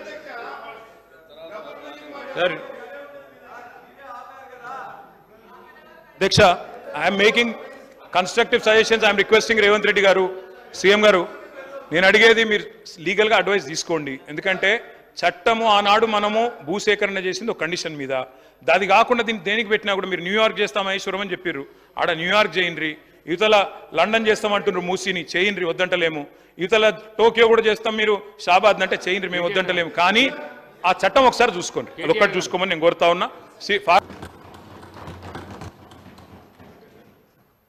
I thank the honourable chief minister for his intervention sir. చాలా విషయాలు చెప్పారు, ధన్యవాదాలు సార్. గౌరవ ముఖ్యమంత్రి గారికి నేను అనేది ఒకటే సార్, మీరు పాలసీలు తెస్తామన్నారు, ఇప్పటివరకు అయితే తెచ్చిన పాలసీ అయితే ఇది లేదు. మీకు ఇప్పటివరకు ఏ పాలసీ లేదు, జలసీ తప్ప కేసీఆర్ అంటే ఏ పాలసీ లేదు మీకు, అది మీ ప్రారంభం, మేము చేయగలిగింది ఏం లేదు. అధ్యక్ష వారే అన్నారు అధ్యక్ష ఇది ముఖ్యమంత్రి గారి స్టేట్మెంట్ పత్రికల్లో వచ్చింది, నేను వారికి పంపిస్తాను, దయచేసి చూసుకోండి. మహేశ్వరం వెళ్ళినప్పుడు ఏం చెప్పారు, New York like city to be developed at Maheshwaram. ఇది నేను చెప్పలేదు, ఇది ముఖ్యమంత్రి గారు చెప్పినట్టుగా పత్రికల్లో వచ్చింది. తప్పైతే ముఖ్యమంత్రి గారిని చెప్పమానండి. ఇది రెండోది చెప్పారు అధ్యక్ష, Thames like make over for Musi, ఇది చెప్పారు, అంటే లండన్ని మూసీ కాడ కడతాము, మహేశ్వరం కాడ న్యూయార్క్ కడతామని వారు చెప్పారు, చూసుకోండి. రెండోది అధ్యక్ష, వారు కొన్ని ప్రశ్నలు అడిగారు, ఆర్టిఫిషియల్ ఇంటెలిజెన్స్ అన్నారు. సరే ఎవరి ఇంటెలిజెన్స్ ఏంటో ప్రజలు తెలుస్తారు, మాకేం బాధ లేదు, మేము కొంత చదువుకుని వచ్చినాం అధ్యక్ష, మా నాన్నగారు చదివిచ్చారు, నేను 2 మాస్టర్ డిగ్రీలు చేసిన, పూణేలో రాహుల్ గాంధీని అంటున్నారా ఎవరిని అంటున్నారు, సరే పూణేలో నేను మాస్టర్స్ చేసిన బయోటెక్నాలజీలో, తర్వాత న్యూయార్క్ ఎంబీఏ చదువుకున్నా, అంతో ఇంత చదువుకున్నా, ఉద్యోగం చేసిన, గుంటూరులో కూడా ఇంటర్మీడియట్ చదువుకున్నా, సరే నేను అంతటా చదివినా, సరే నేను చదువుకున్నా, సర్టిఫికేట్లు చూపెట్టే పరిస్థితి నాకు ఉంది. వాళ్ళు ఎక్కడ చదువుకున్నారో తెలియదు, ఏం చదువుకున్నారో తెలియదు, నేను మాత్రం చదువుకున్నా, కష్టపడ్డా, ఉద్యోగం సంపాదించుకున్నా, అదే ఉద్యోగం మీద ఇండియాకి వచ్చినా. మరి నాకు ఇంటెలిజెన్స్ ఉందా లేదా అంటే నేను పోటీ పరీక్షలు రాసిన, జీవితంలో ఇంటర్వ్యూలో అటెండ్ అయినా. మరి ముఖ్యమంత్రి గారి గతం ఏందో నాకు తెలియదు, రకరకాలుగా చెప్తుంటారు కానీ నాకు గతం తెలియదు. నేను అనేది ఒకటే అధ్యక్ష, ఎవరి ఇంటెలిజెన్స్ ఏందో వారు ఇప్పుడేం మాట్లాడినరో నేనేం మాట్లాడినరో మీరు కూడా విన్నారు. నేను వారిని ఏం అనను సార్, ఎందుకంటే వారి ఎలా అదృష్టం. రేవంత్ రెడ్డి గారు వారు అదృష్టవంతులు, కష్టపడ్డారు. నేను I say this with utmost sincere. Revanth, I say this with utmost sincere. ఒక్క నిమిషం ఆపండి బ్రదర్, ఇట్లా అరే I'm saying something nice about him, listen. అయ్యా మీకు తెలియదు, ఆగండి ఆగండి.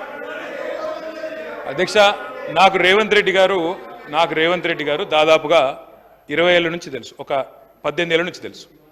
2006-07 నుంచి, అంతకంటే ముందు నుంచి కూడా తెలుసు. పరిచయం, మిత్రుడు. మేము కలిసి ఇదే హౌస్లో శాసనసభ్యులుగా కూడా ఉన్నాం. చాలాసార్లు బయట కూడా మాట్లాడుకున్నాం, చాలా సందర్భాల్లో కలిసి మాట్లాడుకున్నాం, ఫ్రెండ్లీగానే ఉండేటోళ్ళం. సరే, లాస్ట్ 10 ఇయర్స్లో చెడింది అది వేరే విషయం అనుకోండి.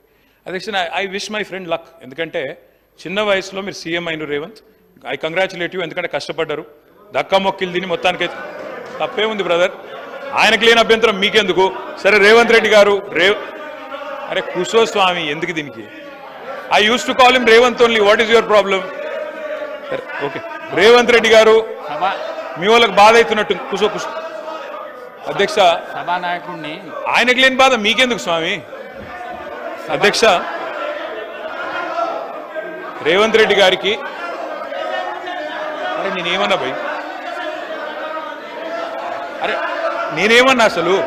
Okay, I withdraw my word, కూర్చోండి. ఐ విత్డ్రా మై వర్డ్, కూర్చో. I withdraw my word sir. ఏకవచనంతో వారిని సంబోధించినందుకు బాధ కలిగితే I withdraw my word. KTR గారు సభానాయకుడిని ఏకవచనంతో వాడొద్దనేది సాంప్రదాయం మీకు కూడా తెలుసు. ఎందుకంటే మీరు సీనియర్ శాసనసభ్యులు, మీరు అది విత్డ్రా చేసుకున్నారు, సంతోషం. ప్లీజ్ కూర్చోండి సార్. స్పీకర్ సార్, వారిలాగా నేనేమి ఇట్లా అనలేదు అట్లాంటి పనులు ఏం చేయలేదు. నేనేమంటున్నా అంటే అగౌరవంగా నేను మాట్లాడలేదు. I have the composer and dignity to address the honourable chief minister as chief minister. He was a friend. So ఒకసారి ఏదో పొరపాటున నోరు జారి రేవంత్ అన్నాను, దానికి మీకు బాధ అయితే నేను విత్డ్రా చేసుకుంటున్నా అని చెప్తాను. Okay right. ఇక వారు కొన్ని ప్రశ్నలు అడిగారు అధ్యక్ష, వారికి నేను చెప్పాలి అధ్యక్ష. వారు అన్నారు, మరి నేను ఇట్లా చేయాలనుకుంటున్నాను, ల్యాండ్ ఎక్విజిషన్, తర్వాత అక్కడ హెల్త్, టూరిజం, స్పోర్ట్స్, స్కిల్స్, ఇంకా చాలా చెప్పారు. I welcome it sir, we welcome it. South Telangana, south of Hyderabad should be developed. My friend has been fighting for it. Akbar Owaisi साहब, पहाड़ी शरीफ के पास, मामडीपल्ली के पास भी अपना एक इरादा था, एक मंशा था कि वहाँ पे भी IT पार्क बनाए. मैं रिक्वेस्ट करना चाहता हूँ चीफ मिनिस्टर साहब से, आप पहाड़ी शरीफ पे भी करिए, जरूर करिए. अगर माहेश्वरम पे भी करिए, पहाड़ी शरीफ पे भी करिए. साहब, मैं एक और चीज़ भी कहना चाहता हूँ. వారు అన్నారు, రేపు సవిత గారు రావాలి, మీరు కూడా రండి, పార్టిసిపేట్ చేయండి. ప్రోటోకాల్ పాటిస్తే తప్పకుండా వస్తాం. ప్రోటోకాల్ పాటించండి, వారిని పిలవండి. మేము మీ దగ్గర కూడా వచ్చినాం సార్. ఓడిపోయిన వాళ్ళని తీసుకొచ్చి అక్కడ కూర్చోబెట్టి, వేదిక మీద ఓడిపోయిన వాళ్ళు కింద మాత్రం పరాజితులు, వేదిక మీద విజేతలు కింద అంటే తప్పు సార్. అది ఈ హౌస్లో అందరికీ ఒకటే రకమైన మర్యాద ఉండాలి. సవితక్కని పిలవండి, ప్రోటోకాల్ పాటించండి, స్థానిక శాసనసభ్యురాలకు గౌరవం ఇవ్వండి, తప్పకుండా వస్తాం. ఎందుకు రామ్ సార్, నిర్మాణాత్మక కార్యక్రమాల్లో 100% వస్తాం. అధ్యక్ష, వారు అన్నారు ఆజామాబాద్ ఇండస్ట్రియల్ ఏరియా గురించి అన్నారు. ఆజామాబాద్ ఇండస్ట్రియల్ ఏరియా గురించి I request the honourable chief minister to please know the facts. Azamabad industrial area allot చేసింది దాదాపు 40-50 ఏళ్ల కిందట, సబ్జెక్టు కరెక్షన్, దశాబ్దాల కిందట. దాని పర్పస్ నెరవేరిన తర్వాత తప్పకుండా దాన్ని కన్వర్ట్ చేసుకునే అధికారం ప్రభుత్వానికి ఉంటుంది. ఆ పర్పస్ ఏదైతే ఇండస్ట్రీ పెట్టారు, నడిపారు, కొంత కాల పరిమితి కూడా ఇచ్చింటారు కండిషనల్ అలాట్మెంట్లో, అది నెరవేరిన తర్వాత మార్చుకోవచ్చు. కానీ ఏ పర్పస్తోనైతే ల్యాండ్ ఎక్వైర్ చేశారో ఆ పర్పస్ నెరవేరకుండా మీరు అక్కడేదో వేరే చేస్తానంటే మాత్రం తప్పకుండా చట్టం అడ్డం వస్తుంది. దయచేసి చూసుకోవాలని ముఖ్యమంత్రి గారికి I'm alerting you sir, I'm alerting you, rest is yours. తర్వాత మీరు అన్నారు కొన్ని విషయాలు నాకు సూటిగా సమాధానం చెప్పన్నారు, సూటిగానే చెప్తున్నా. పెండింగ్ అరియర్స్ ఉన్నాయన్నారు. ఎస్, పెండింగ్ అరియర్స్ ఉండే 270 కోట్లు. మళ్ళీ మా ప్రభుత్వమే వస్తుంది, అది కంటిన్యూటీలో భాగంగా ఇచ్చేస్తామనుకున్నాం. 5 ఏళ్ల నుంచి కొన్ని పెండింగ్ బకాయిలు ఉన్నాయి, అట్లాగే ఇద్దామనుకున్నాం. మా ప్రభుత్వం రాలేదు, మీ ప్రభుత్వం వచ్చింది. Government is a continuous institution. మేము అధికారంలోకి వచ్చినాడు ఫీజు రీయింబర్స్మెంట్ బకాయిలు 1800 ఉండే, మేము క్లియర్ చేయలేదా? It's a continuous institution. ఇవాళ మీరున్నారు, రేపు ఇంకోరు వస్తారు, ఎల్లుండి ఇంకోరు వస్తారు. It's a continuous institution, please remember that. మీరు ఇంకో మాట అన్నారు, ఫస్ట్ ఇయర్ బతుకమ్మ చీరలు పెట్టినప్పుడు సూరత్ ఏదో స్కామ్ ఆర్టికల్ కొనుక్కొచ్చిందన్నారు. ఈ రోజు సెక్రటరీ శైలజా రామయ్య గారు ఉన్నారు, వారే ఆ రోజు హ్యాండ్లూమ్స్ డైరెక్టర్గా ఉన్నారు. మీరు దయచేసి సమాచారం తెప్పించుకోండి ముఖ్యమంత్రి గారు. మీరు అక్కడ ఎవరో స్థానికంగా పొలిటికల్గా ఏదో మా మీద దుగ్ధం ఉన్న వాళ్ళు ఏదో చెప్తే దయచేసి నమ్మి మోసపోకండి. Please get the facts. నేను ఒకటే రిక్వెస్ట్ చేస్తా ఉన్నా. స్పీకర్ సార్, సరే నేను గుంటూరులో 11th 12th చదివినా, విజ్ఞానంలో చదివినా, రత్తయ్య గారి దానిలో చదివినా, అన్నీ నేను దాస్తలేను కదా రేవంత్ రెడ్డి గారు. కానీ గుంటూరులో చదువుకుంటే అధ్యక్ష, గవర్నమెంట్ ఉద్యోగానికి నేను గవర్నమెంట్ ఉద్యోగానికి అప్లై చేయలేను, ప్రైవేట్ రంగంలో ఉద్యోగాలు సంపాదించుకున్నా, ప్రైవేట్ రంగంలో ఆ పాబంది ఏం లేదు. గవర్నమెంట్ రంగంలో 610 జీవో, ప్రైవేట్ రంగంలో 610 జీవో వర్తించదు రేవంత్ రెడ్డి గారు. దయచేసి ఇక ఆ పర్సనల్ విషయాలకు నేను పోన్లే కానీ అధ్యక్ష నేను ఒకటి చెప్తా ఉన్నా అధ్యక్ష, వారికి సూరత్ విషయం చెప్పారు. First year after the inception program పెట్టినప్పుడు మొదటి సంవత్సరం జనరల్గా ఎట్లా పనిచేస్తుంది రేవంత్ రెడ్డి గారి సిస్టమ్ అంటే అక్టోబర్లో దసరా అప్పుడు ఇవ్వాలి, బతుకమ్మ దసరాకి ఇవ్వాలి చీరలు. అక్టోబర్లో ఇవ్వాలంటే ఆర్డరు దాదాపు 7-8 నెలలు 9 నెలల ముందు ఇవ్వాలి. అట్లయితేనే ఆడ ఉన్న లూమ్స్ అన్నింటినీ కూడా ఫంక్షనల్ చేపియాలి, వాళ్ళను నడిపియాలి. ఎందుకంటే ఆ చీర తయారు చేయాలంటే డిజైన్లు అన్ని టైం పడుతుంది. మొదటి సంవత్సరం ఆర్డర్ ఇచ్చినప్పుడు మీరు చెప్పింది పాక్షికంగా వాస్తవం. ఏమైంది, ఆర్డర్ నిర్ణయం లేట్గా తీసుకున్నప్పుడు ఏమైంది, మరి ఈసారి మనం మొత్తం వీడికెళ్ళి సిరిసిల్లకి వెళ్ళి చేయలేము, కొంత మేరకు అవసరమైతే బయట నుంచి, ఎందుకంటే 1 కోటి చీరలు తేవాలి, 1 కోటి చీరలు అక్కడ ఉన్న మగ్గాల మీద మొత్తంగా మొదటి సంవత్సరం నిర్ణయం తీసుకోవడంలో జాప్యం జరిగింది. కాబట్టి కేవలం మొదటి సంవత్సరం మాత్రమే కొంత ఆర్డరు బయట నుంచి తెప్పించిన మాట, మొదటి సంవత్సరం మాత్రమే. సూరతే కావచ్చు, అది టెండర్ పిలిచినాం, టెండర్లో ఏదొస్తే అది. మీరు అందుకే అంటున్నాను ఆఫీసర్ పేరు తీసుకున్నారన్నారు.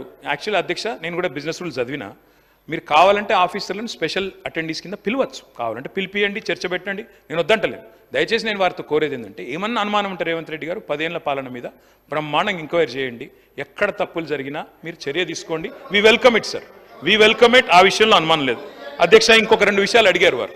ఎంఎంటీఎస్ అడిగారు, ఎంఎంటీఎస్ ఎయిర్పోర్టు ఉమ్దానగర్ గురించి అడిగారు. ఆ టైంలో అప్పుడున్న ప్రభుత్వంలో కరోనా తర్వాత నిజానికి కొంత ఇబ్బంది అయిన మాట వాస్తవమే. ఆ రోజు మేము ఎంఎంటీఎస్ ముందుకు తీసుకొని పోవాలనుకున్నా కేంద్ర ప్రభుత్వ సహకారం కూడా మాకు ఆశించినంత రాలేదు. ఇప్పుడు మీరు ఎట్లయితే వివక్షాన్ని ఒలిపెడుతున్నారో మేము కూడా గట్లే పెట్టినాం. ఈ రోజు మీకు తత్వం బోధపడ్డది మాకు అప్పుడే అర్థమైంది. కాబట్టి అది మా తప్పు కాదు. చివరిగా అధ్యక్ష నేను ఇంకొక 10 మినిట్స్లో ముగిస్తాను అధ్యక్ష. నేను ఇంకొక మాట అధ్యక్ష, నిన్న మొన్న నేను పవర్ డిమాండ్ కూడా చర్చ విన్నాను అధ్యక్ష. వారు ఏం చెప్పారు అధ్యక్ష మినిస్టర్ గారు? కేటీఆర్ గారు మీకు అవకాశము 10 గంటల 7 నిమిషాలకు మీకు అవకాశం ఇచ్చిన, ఇప్పుడు 12:25 అవుతుంది. ఇంటర్వ్యూను ఒక అర్ధగంట జరిగింది. 1 గంట 55 నిమిషాలు ఇప్పటిదాకా మీరు మాట్లాడింది. 1 గంట 55 నిమిషాలు మాట్లాడింది. ప్లీజ్ కన్క్లూడ్ చేయండి. సీఎం గారు ఇంకా ఇంటర్వ్యూ అయ్యి క్వశ్చన్స్ అడగకపోతే నేను నా సబ్జెక్ట్లో నేను ఉంటుంటే వారు అడిగినారు, వారు దాదాపు 10 గంట మాట్లాడినారు. కాబట్టి తప్పలేదు సార్. అధ్యక్ష నేను కంక్లూడ్ చేస్తాను, ఒక 15 నిమిషాల్లో కంక్లూడ్ చేస్తాను సార్, దయచేసి కంప్లీట్ చేయండి. అధ్యక్ష నేను వారి దృష్టికి తీసుకొస్తా ఉన్నా. థ్యాంక్ యూ శ్రీధర్ బాబు గారి ఇంటర్వెన్షన్కి థ్యాంక్ యూ. వారు న్యూయార్క్ లండన్ కాదు దానికంటే మెరుగ్గా చేస్తామన్నారు, వాళ్ళే మనం చూస్తానికి వచ్చేటట్టు చేస్తామన్నారు. చాలా సంతోషం అధ్యక్ష, గొప్పగా చేయాలి, మీ ప్రభుత్వం సక్సీడ్ కావాలని చెప్పి కూడా కోరుతున్నా. I hope we become a role model to the rest of the world sir. I wish you all good luck sir. ఇంకొక 2 విషయాలు సార్. ఇప్పుడు నిన్న మొన్న ఎనర్జీ డిమాండ్ విషయంలో మాట్లాడినప్పుడు ఏం లేదు అంతా బాగుంది కరెంట్ అని చెప్పారు. నేను గౌరవనీయులైన మంత్రివర్యులకి ప్రభుత్వానికి పంపుతా ఉన్నాను సార్, దయచేసి చూసుకోండి. These are the paper clippings from MGM hospital Warangal. 6 గంటలు కరెంటు పోయి ఎంజీఎం హాస్పిటల్లో అక్కడ పేషెంట్లు చిన్నపిల్లలు ఇబ్బంది పడి ఆఖరికి ఇంక్యుబేటర్స్ పనిచేయకపోతే ఇన్ఫెంట్స్ కూడా ఇబ్బంది పడ్డ పరిస్థితి పేపర్లో వచ్చింది. నేను దయచేసి మంత్రి గారికి పంపుతా ఉన్నా. ఇది భువనగిరి ఆసుపత్రిలో గౌరవనీయులైన కోమటిరెడ్డి వెంకటరెడ్డి గారు కూడా చూసుకోవాలా. దాదాపు టార్చ్ లైట్ వెలుతురులో సర్జరీలు చేస్తూ ఉన్నారు. ఇది చూసుకోండి దయచేసి. ఇలాంటి సంఘటనలు రాష్ట్రంలో జరగడం మనకు అప్రదిష్ట, చూసుకోవాలని చెప్పి కూడా నేను కోరుతా ఉన్నా. అదేవిధంగా అధ్యక్ష వారు లా అండ్ ఆర్డర్ విషయంలో కూడా చాలా చెప్పారు. మరి నిన్న మా సబితా ఇంద్రారెడ్డి గారు చాలా అద్భుతంగా మాట్లాడారు. వారు చెప్పారు అధ్యక్ష, ఇది ఈనాడు పేపర్లో వచ్చిన వార్త, ఈ నగరానికి ఏమైంది అంటూ ఈనాడు పత్రికలో రాసిన వార్త, ఆంధ్రజ్యోతి పత్రికలో వచ్చిన వార్త, 30 రోజుల్లో 20 మర్డర్లు. అధ్యక్ష ఇప్పుడు నేను ఇక్కడికి వస్తుంటే మనం మాట్లాడి లా అండ్ ఆర్డర్ మీద మా సబితా ఇంద్రారెడ్డి గారు 48 గంటలు కాలేదు. రాష్ట్రంలో మరొక 4 అత్యాచారాలు ఎక్కడెక్కడ, వనస్థలిపురం పిఎస్ పరిధిలో ఒక సాఫ్ట్వేర్ ఇంజనీర్ పైన సామూహిక అత్యాచారం, ఓయూ పిఎస్ పరిధిలో ప్రయాణికురాలిపై ఆర్టీసీ బస్సు డ్రైవర్ అఘాయిత్యం, నల్లగొండ జిల్లా శాలిగౌరారంలో దివ్యాంగ మహిళ మీద అత్యాచారం. ఇవన్నీ జరగకూడదు అధ్యక్ష, దురదృష్టకరం. All I'm saying is please review law and order. I'm sending these to the honourable minister and honourable chief minister sir. Sir ఇంకొక మాట చెప్పాలి సార్. మీరు ఆనాడు ప్రతిపక్షంలో ఉన్నప్పుడు గౌరవనీయులు డిప్యూటీ సీఎం గారు ఎల్ఆర్ఎస్ విషయంలో చాలా స్పష్టంగా మమ్మల్ని డిమాండ్ చేశారు. ఉత్తమ్ కుమార్ రెడ్డి గారు ఆనాడు పీసీసీ ప్రెసిడెంట్, ఆయన అన్నారు అధ్యక్ష, నో ఎల్ఆర్ఎస్ నో టీఆర్ఎస్ అన్నారు. ఎల్ఆర్ఎస్ కాంగ్రెస్ అధికారంలోకి రాగానే ఉచితంగా చేస్తామని చెప్పి డిప్యూటీ సీఎం గారు చెప్పారు. గౌరవ ముఖ్యమంత్రి గారు స్పందించాలి దీని మీద. రాష్ట్రంలోని 25 లక్షల మంది ఎల్ఆర్ఎస్ అప్లికెంట్స్ ఎవరైతే ఉన్నారో వారందరి తరపున ప్రధాన ప్రతిపక్షంగా మీరు ఇచ్చిన మాట నేను గుర్తు చేస్తా ఉన్నా. దయచేసి ఎల్ఆర్ఎస్ను ఫ్రీగా చేయాలని చెప్పి కోరుతా ఉన్నా. నేను ముఖ్యమంత్రి గారు ఇండస్ట్రీస్ మినిస్టర్ గారు రేపు దావోస్ టూర్కి పోతున్నారని చెప్పి విన్నాను. వారికి I wish them the very best. కానీ don't be Don't be, misled by some people. Sir, I'll tell you, దావోస్లో ఏం జరిగిందో ఒకసారి చెప్తాను నేను, మీరు వినండి. దయచేసి విని please correct your self. I request the industries minister to kindly make sure this does not repeat. Davos में आप गए, कल हमारे अकबर साहब भी बहुत तारीफ कर रहे थे कि 40,000 करोड़ का रकम आप लाए, बहुत बड़ी बात है, बहुत अच्छी तरह से इसको आप प्रेजेंट नहीं करे, इसमें भी बोलना था आपको, कहीं को नहीं बोले बोल के बहुत गुस्सा भी करे आप पे. मैं आपसे कहना चाहता हूं साहब, मैं श्रीधर बाबू साहब से कहना चाहता हूं, your officers have misled you. I'm sorry to say this, but unfortunately the 40,000 crores that you have announced, your officers have misled you, sir. 8,000 crores of investment has come from a company called Godi India. A gentleman named Mahesh Godi అనే వ్యక్తి, west గోదావరికి సంబంధించిన ఒక వ్యక్తి, ఆయన పెట్టిన గోడి India అనే company 8,000 కోట్ల పెట్టుబడి పెడుతుందని చెప్పి మీ పెట్టుబడిలో 40,000 కోట్లలో ఇది కూడా ప్రకటించారు. గోడి ఇండియా కథ ఏంటంటే అధ్యక్ష మీరు తెలుసుకోండి, మంత్రి గారు వివరణ ఇచ్చేటప్పుడు ఇవ్వచ్చు. గోడి ఇండియా అనే కంపెనీ ఈరోజు వారి మొత్తం పేడప్ క్యాపిటలే 1,70,00,000. ఆ తర్వాత 31% షేర్లు ఒక 50 కోట్లకు విక్రయించారు. మరి మొత్తం ఈరోజు చూస్తే వాళ్ళ యాన్యువల్ రిపోర్ట్ చూస్తే అధ్యక్ష 27 లక్షల లాస్లో ఉంది ఆ కంపెనీ. 27 లక్షల లాస్లో ఉన్న కంపెనీ, 1.7 crore పేడప్ క్యాపిటల్ ఉన్న కంపెనీ 8,000 కోట్ల పెట్టుబడి పెడుతుందని చెప్పి మీరు ఒప్పందం కుదుర్చుకొని అది 40,000 కోట్లు అని చెప్పి ఉదరగొడితే ఇది ఏ రకంగా కరెక్టు? దయచేసి ఆలోచించండి. I'm not blaming the government. మీరు అప్పుడే కొత్తగా వచ్చారు, డిసెంబర్లో మీ గవర్నమెంట్ వచ్చింది, జనవరిలో దావోస్ పోయారు. You are misled by your officers. Kindly make sure this does not happen again. Another thing I would like to point out Sridhar Babu గారు, ఏం జరిగిందంటే 22 April, I will send this to you sir, I will send this to you. 22 April 2022, April 22, JSW Neo energy ఆ company 1,500, ఇది government of తెలంగాణలో ఆనాడు కేసీఆర్ గారు ముఖ్యమంత్రిగా ఉన్నారు, April 2022. I will share it with my friend Akbaruddin Owaisi Saab also. This is the report, this is a tweet. Absolutely, you shared your doubts. I'm glad I was able to, sir. JSW energy, ఇది వాళ్ళ tweet sir, ఇది మనది కాదు, పత్రికలు కాదు, ఇంకెవరో కాదు. Jindal steel వాళ్ళు చేసిన ట్వీట్ ఇది. సజ్జన్ జిందాల్ గారి కంపెనీ ఇది. 1,500 మెగావాట్ల కెపాసిటీతో 9,500 కోట్ల పెట్టుబడి తెలంగాణలో పెడుతున్నామని ఏప్రిల్ 22లో అనౌన్స్ చేసిన పెట్టుబడి ఇది. మళ్ళా దాన్నే మీరు దావోస్ పెట్టుబడిగా రెండోసారి చూపెట్టి, జయేష్ రంజన్ గారు కూడా ఉన్నారు ఈ ఫోటోలో, నేను వారికి పంపిస్తాను, దయచేసి మరి మంత్రి గారు చూసుకోవాలని చెప్పి నేను కోరుతాను. ఇది మళ్ళీ అంటే 40,000 కోట్లలో దయచేసి నేను కోరేది 8,000 కోట్లు గోడి ఇండియా, అది బోగసు. రెండవది ఈ 9,500 కోట్లు ఆల్రెడీ ఎప్పుడో వచ్చింది, అంటే ఈ రెండు తీసేస్తే ఎంత పోయింది? 10,000 కోట్లు ఆడనే పోయింది. మిగిలింది అదాని 12,400 కోట్లు. నేను ప్రభుత్వం పాలసీ అడుగుతున్నా. రాహుల్ గాంధీ గారేమో అదాని ఫ్రాడ్ అంటాడు, మరి మీరేమో అదాని దోస్త్ అంటారు. ఓల్డ్ సిటీలో కూడా పైలట్ ప్రాజెక్ట్ ఇస్తారట, ఏందో విషయం చెప్పాలి. అదాని పెట్టుబడులను ఒక దిక్కు మీరే అంటున్నారు, మొత్తం బీజేపీకి పెట్టుబడి ఆయనే పెడతాడు. డబుల్ ఇంజన్ అంటే ప్రధాని అదాని అని ముఖ్యమంత్రి గారు మాట్లాడతారు, మళ్ళీ అదానికేమో రెడ్ కార్పెట్ వేసి వెల్కమ్ చెప్తున్నారు. ఇది ఎక్కడి నీతి, ఎక్కడి న్యాయం చెప్పాలా, వారే చెప్పాలా?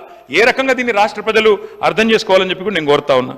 అధ్యక్ష, నేను ఇంకొక మాట కూడా కోరుతా ఉన్నా అధ్యక్ష, రాష్ట్రంలో మీరు ఏదైతే ఫ్రీ బస్ పథకం పెట్టారో we welcome it, of course we welcome it. చాలా మంచి పని, బ్రహ్మాండంగా చేయండి, ఇంకా పెంచండి బస్సుల సంఖ్య. తప్పకుండా మహిళలు తిరగాల చక్కగా, అందులో ఇంకా బస్సుల సంఖ్య పెంచినట్టయితే కొట్లాటలు కూడా కావు. కానీ ఆటో డ్రైవర్లు 59 మంది ఆత్మహత్య చేసుకున్నారు. వాళ్ళ పేర్లు వివరాలతో సహా మీకు నేను లిస్టు పంపుతా ఉన్నా. ఈ ఆటో డ్రైవర్లకు మీరు మాట ఇచ్చారు, మీరు ఆటో డ్రైవర్లకు ఒక బోర్డు పెడతామని, నెలకు 1,000 రూపాయలు పెడతామని మీరు మాట ఇచ్చారు. దయచేసి అధ్యక్ష, నేను ఏం చెప్పాను అధ్యక్ష, గౌరవ ముఖ్యమంత్రి గారు గతంలో ప్రతిపక్ష నాయకుడు మాట్లాడి రైతులు 200 మంది చనిపోయారంటే మీరు లిస్టు పంపండి, నేను వెంటనే సాయం చేస్తాను. మేము లిస్టు పంపాము, ఇప్పుడు కూడా ఇచ్చాం ముఖ్యమంత్రి గారు.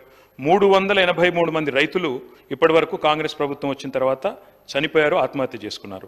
నేతన్నలు ఇప్పటికి 15 మంది చనిపోయారు, ఆ లిస్టు కూడా పంపించాను. ఆటో కార్మికులు 59 మంది మరణించారు, వారి లిస్టు కూడా మీకు పంపించాను. దయచేసి మీరు వీళ్ళందరికీ కూడా సహాయం చేయండి. ప్రభుత్వంలో మీరున్నారు, అధికారం మీ చేతుల్లో ఉంది. 5 లక్షలు ఇస్తారా, 10 లక్షలు ఇస్తారా, 25 లక్షలు ఇస్తారా, మీ ఇష్టం. తప్పకుండా ఈ కుటుంబాలను ఆదుకోవాలని చెప్పి నేను కోరుతా ఉన్నా. ఆర్టీసీ విషయంలో కూడా నేను గౌరవనీయులైన మంత్రి గారిని కోరుతా ఉన్నా. We welcome sir, we welcome free bus, ఆ విషయంలో అనుమానం లేదు. We welcome it, we increase the number of buses, increase mini buses, ఇవన్నీ చేయండి. We welcome it sir. అధ్యక్ష, వారిని నేను కోరేది ఒకటే అధ్యక్ష, గౌరవనీయులైన ముఖ్యమంత్రి గారిని, మీరు చెప్తా నేను చెప్పాను, దయచేసి వీటిని కూడా రివ్యూ చేయండి. మీరు కమాండ్ కంట్రోల్ సెంటర్ తప్పకుండా బాగా వాడుతున్నారు, ఇంకా విస్తృతంగా వాడండి. తప్పకుండా ఉన్న వాటిని అన్ని ఇంటిగ్రేట్ చేసి బాగా చేయండి. కానీ ఈ పొలిటికల్ దాడులు కూడా బాగా జరుగుతున్నాయి సార్. ఇప్పటికీ పొలిటికల్గా కూడా అపోనెంట్స్ మీద ఏవైతే దాడులు జరుగుతున్నాయో, సోషల్ మీడియాలో పోస్టులు పెడితే కూడా బెదిరించే సంస్కృతి ఉందో ఇది నివారించండి. ఇది ఎవరికైనా మంచిది కాదు. అధికారం ఎవరికి శాశ్వతం కాదు. ఇది ఒక పొలిటికల్ అటాక్స్ లిస్ట్ కూడా నేను పంపుతున్నాను సార్. ఎన్ని కేసులు పెట్టారు, ఎన్ని బైండ్ ఓవర్లు, ఎన్ని మర్డర్స్ అయినాయి మొత్తం పంపిస్తా ఉన్నాను. పేర్లతో సహా చెప్పమంటే వారికి నేను చెప్తాను. అధ్యక్ష, లాస్ట్గా నేను ఒకటే రిక్వెస్ట్ చేసి ముగిస్తాను అధ్యక్ష. ముఖ్యమంత్రి గారు ఈ మధ్యన వారు పదే పదే చెప్తా ఉన్నారు మూసీ సుందరీకరణ గురించి. Of course we welcome it sir. Musi should be beautified. Musi తప్పకుండా చేయాల్సిందే. తప్పకుండా మేము కూడా ప్రణాళికలు రూపొందించాము, కొంత పని కూడా చేశాము. మేము నాగోల్ ఏరియాలో ఒక 5 kilometers డెవలప్మెంట్ కూడా చేశాము. We had discussed many a times. Unfortunately corona had derailed our plans, but otherwise we would have done it. But unfortunately we were not able to do it. You are fortunate enough to take it up. We welcome it sir. మీరు ఇది ఒక paper ఆంధ్రజ్యోతిలో వచ్చిన వార్త ఇది.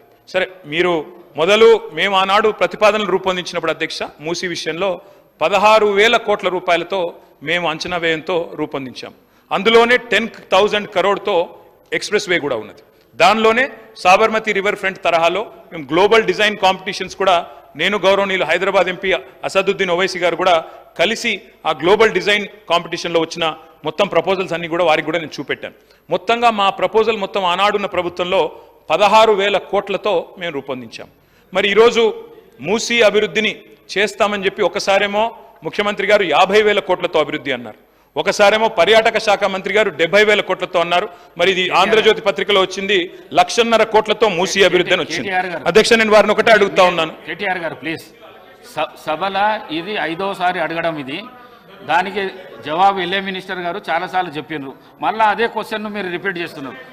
సమయం వృధా చేయకండి, కన్క్లూడ్ చేయండి please please please please. Speaker sir చెప్తున్నా. అవును సార్, సమాధానం రాకపోతే అడుగుతాం సార్.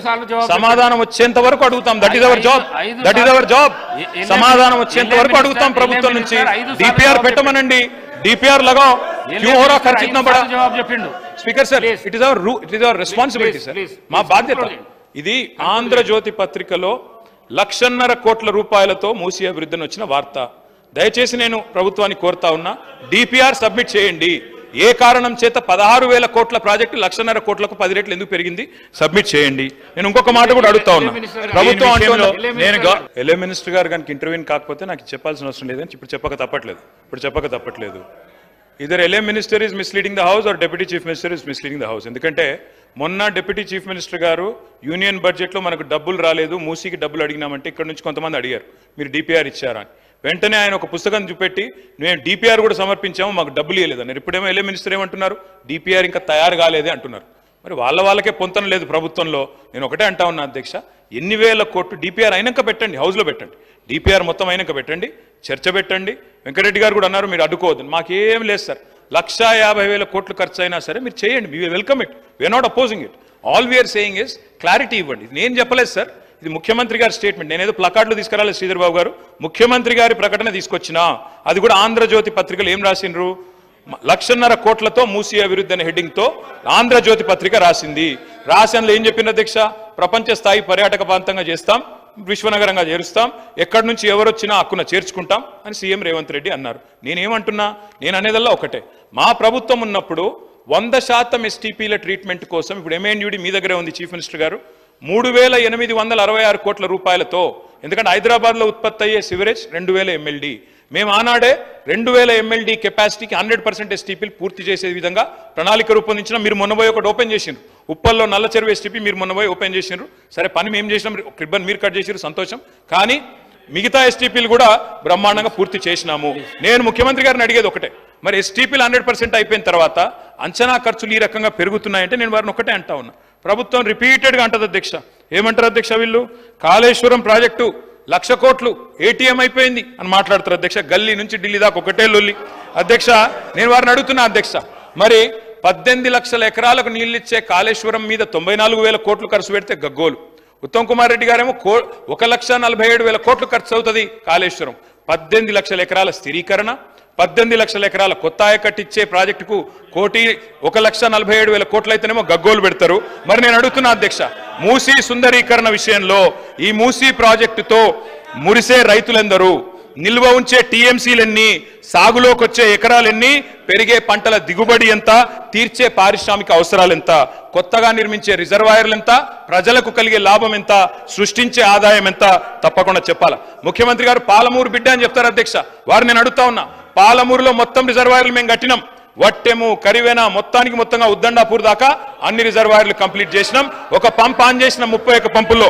ముఖ్యమంత్రి గారు నేను అడుగుతున్నా, చివరి దశలో ఉన్న ప్రాజెక్టును కోల్డ్ స్టోరేజ్ లో పెట్టకండి, ముందుకు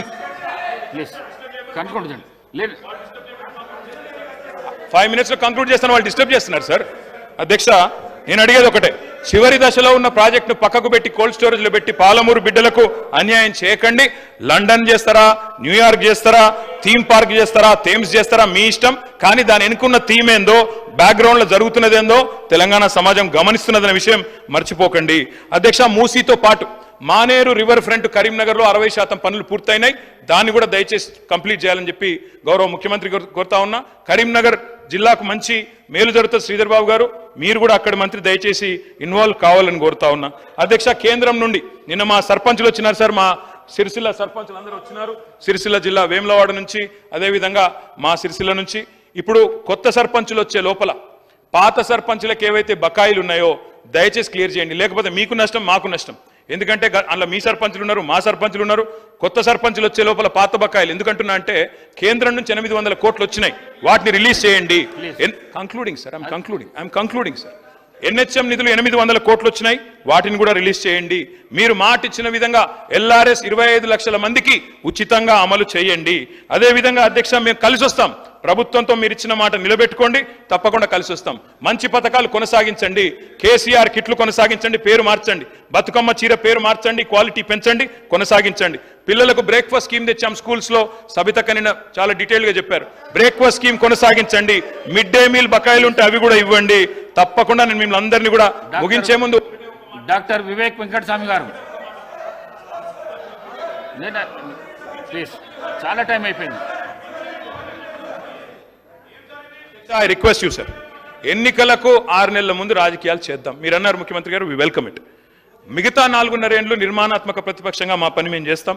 ప్రజలు మీకు అధికారం ఇచ్చారు, చిన్న వయసులో మంచి చేయండి. ప్రజాస్వామ్యంలో ప్రజలకు సేవ చేసే అదృష్టం మీకు కలిగింది. తప్పకుండా we will support you sir. కానీ దయచేసి మేము మా పార్టీ తరఫున ముగించే ముందు చేసే విజ్ఞప్తల్లా ఒకటి, మా మీద కోపం ఉంటే మమ్మల్ని తిట్టండి, కానీ తెలంగాణ కోసం దయచేసి కలిసిమెలిసి కలబడి నిలబడి పోరాడిన పార్టీని అవమానించకండి. ఉద్యమంలో ఉదయించిన మా పార్టీని అవమానించకండి. కొట్లాట అనేది మా డిఎన్ఏలో ఉంది, తప్పకుండా కొట్లాడతాం ప్రజల పక్షాన. ప్రధాన ప్రతిపక్షంగా మీరిచ్చిన ఒక్క మాట కూడా ఎక్కడ మోసం జరిగినా తెలంగాణ ప్రజలకు మౌనం వహించం, సహించం, భరించం. ప్రాంతం వాడు మోసం చేస్తే ఈ ప్రాంతంలోనే పాత్ర పెడతామన్న కాళోజీ మాటలు వారికి గుర్తు చేస్తూ జై తెలంగాణ.